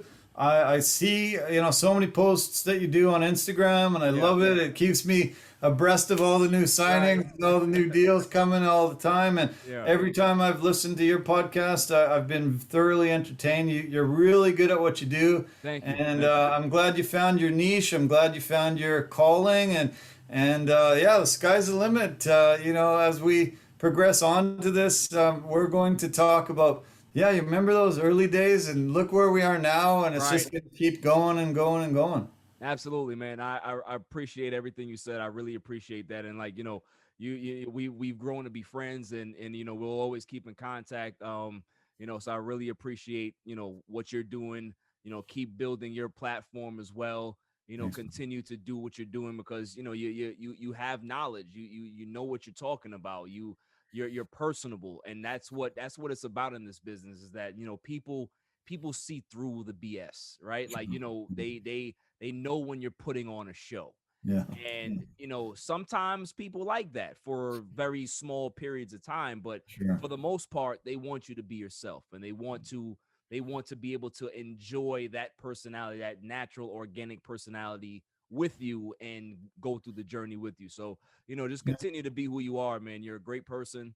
You're very humble, and that's going to take you far, as well as anybody else who's listening. You got to be humble in whatever you do. Like, ego and being arrogant and all that stuff. Yes, that's needed at times, but being humble and, going through experiences and meeting great people, and, lending a hand and offering help and stuff like that. That's what's needed. That's absolutely what's needed in this world. Yeah, there's been many things that have shaped my life and helped me have a good life. I look back, and yes, I've had some ups and downs, and, tough things go on, as we all have. But, a unifying force, like you say, is sports, and all the things that have put me together. I hope to be able to show people a way to have a good life. Right. And, if you can embrace sports, you can find teams that you have allegiances to. If you can find players that you can appreciate their talent and their ability, and you can have sports in your life, I think it really helps you have a good life. Right. I think, being athletic, being, not just watching TV, watching sports from the couch, you should play sports too. I think, being an athlete was very crucial to my development, and helped me stay away from a lot of trouble I could have got into worse. And absolutely, I want kids to, experience nature and play sports, be outside for the most part. There's a lot of time to be inside in the winter. As you're older, be outside, play sports, enjoy sports, go to sporting events and watch them, but play them as well. And I'm hoping that, more people that watch me, watch you, start putting sports as an important part of their life, and become passionate with it, and embrace it. Because, I definitely wouldn't have had as good of a life if I wasn't a sports fan and I wasn't an athlete. Yeah, no, I totally agree, man, 100%. And sports is a beautiful thing. Like, you gotta, if you can be able to, like a sport, whatever it is. I don't care if it's badminton. Like, just sports for people, it's needed. It's always weird to me when I meet somebody, especially a guy. I don't want to be sexist, but when I meet a guy and he's like, I'm not really into any sport. I'm like, you're not into anything. Bowling, not like. I don't get it. I don't get it. You know what I mean? But sports is a great thing. We need sports in our lives. We need sports for our society, because it brings people together, and it's just a great thing. So, before I sign out, definitely want to give you a chance to, promote your social media stuff as well again. Yeah, well, just find me on the Complete Media Network. That's Complete Media Network on Instagram, Facebook, Twitter, on our website. And this, Complete Sports Media is what brought me into Barry's life. But, we have so many genres of entertainment and things to fulfill and enrich your life. So absolutely. Go to CompleteMediaNetwork.com, and tell your friends and family once you go on there, and see how much great content we provide. And we're just going to keep working and providing more and just opening up this world. And we're having a blast doing it over here. The borders have been closed because of COVID, but once they open up again, come visit and come see our beautiful part of the world here. We were ranked the best city in the world in a recent poll. The best country in the world in a recent poll I just saw. And I'm very proud to take you around and show you how great of a country, how great of a city and province we have here. And man, this was a blast. I enjoyed it so much. Thanks for enriching my Saturday. And keep in touch. We'll talk really soon, I'm sure. I'd like to thank my man Darren for coming on the show. It was a great interview. We pretty much got into everything we wanted to talk about. It was like 7 hours.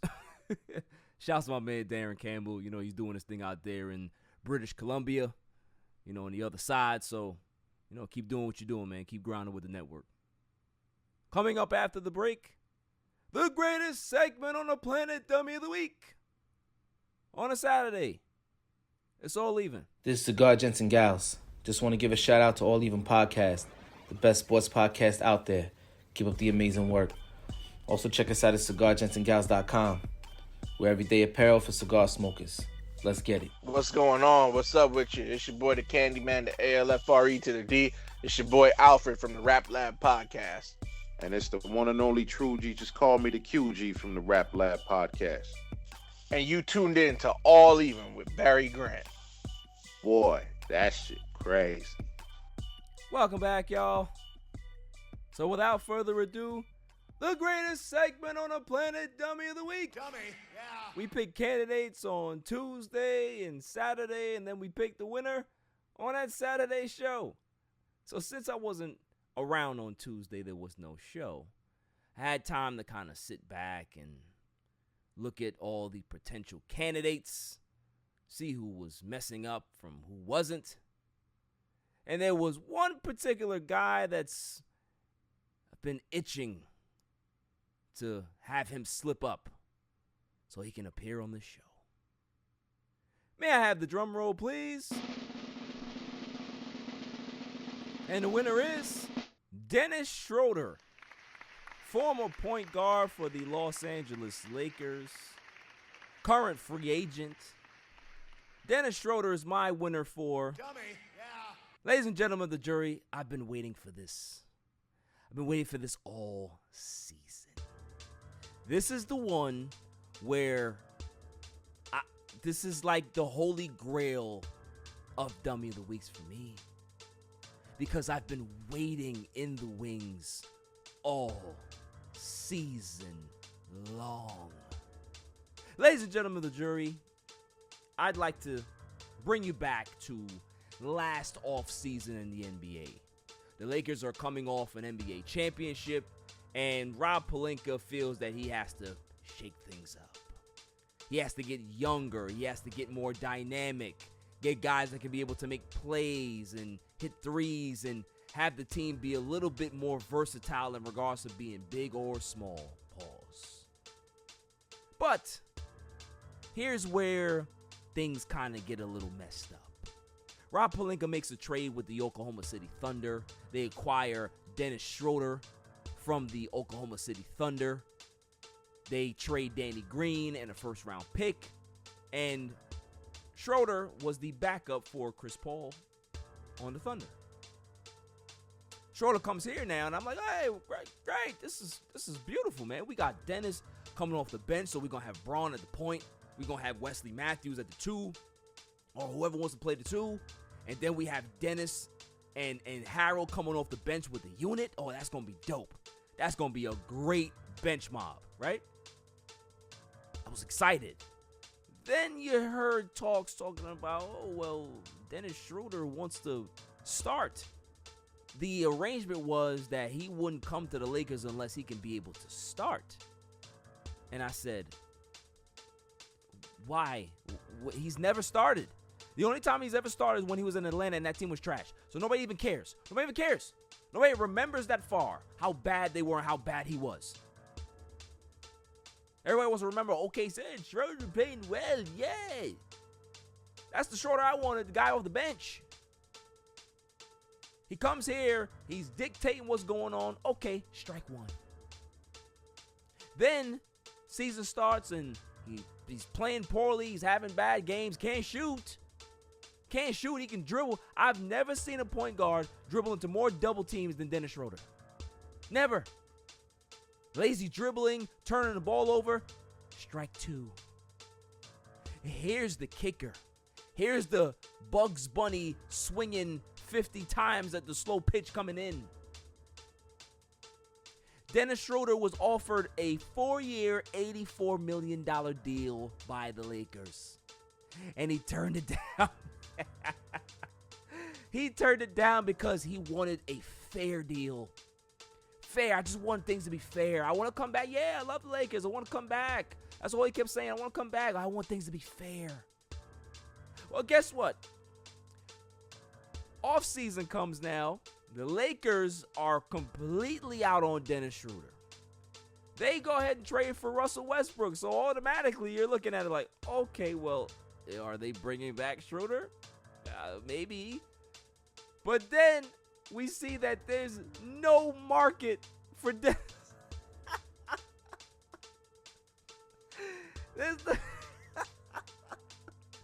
There's no market for him at all. There's no market for him. Nobody wants Schroder. I'm seeing backup point guards, backup to the backup point guards getting deals. I see Alex Caruso get his money. I saw TJ McConnell get his money. Devontae Graham get his money. So many people get their money. And who's still left in free agency? Looking around, Dennis. He must be so livid right now. I don't know who he's more upset with, himself, his agent, the people that he listens to, but they all need to be fired.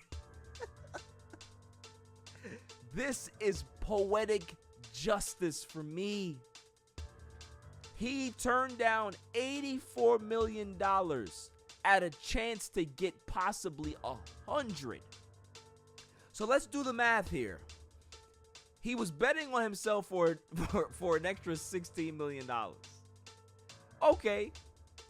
But he ended up possibly losing 70 to 80 million because nobody's offering him any contract. I'm hearing that the Boston Celtics possibly are talking to him. But what are they going to give him? Are they going to give him the mid-level exception at $10 million? So if he does take that, that means that he lost $74 million in free agency. Lost $74 million at a chance to get 16 to 20. Now, I'm not a math whiz, but I would rather take the $74 million than the 20, right? Well, this is what I know about Dennis Schroder from the year that he played with the Lakers. Not too bright. Not too bright for you to think that you're going to be able to dictate what happens on a championship level team. You come from obscurity and think that you're going to be able to dictate what goes on here. Oh, no. The basketball gods have shown you that you're not the one. They said, oh, you think that you got the big stick around here. Okay, hold this for a second. We're going to make the Boston Celtics offer you $3 million. Everybody was saying that 𝐦𝐤𝐳𝐫 was going to be the one that ends up in China. Boy, were they wrong. It is Dennis Schroder.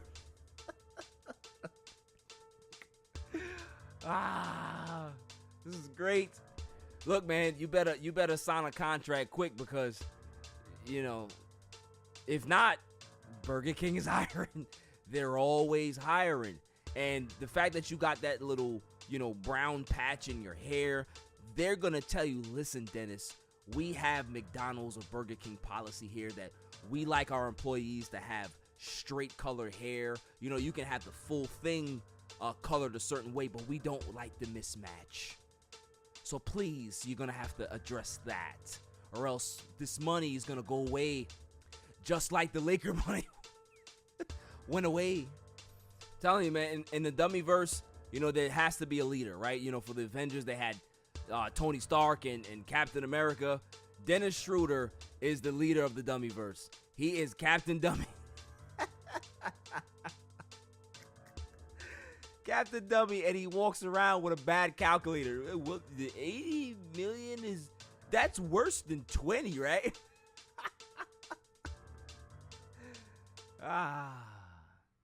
So Dennis Schroder, if Dummy was a person, your face will be splattered all over it. And you're a winner for Dummy of the Week. That's all for this show. That's all for this week. I'll see you guys on Tuesday. Until then, stay safe, stay cool. Peace. You can catch me on Instagram and Twitter at All Even Podcast. Listen to the show on Podbeam, Amazon Music, Spotify, and wherever you find your podcasts available. And check out my YouTube channel, All Even Podcast. And don't forget to like, share, and hit that subscribe button.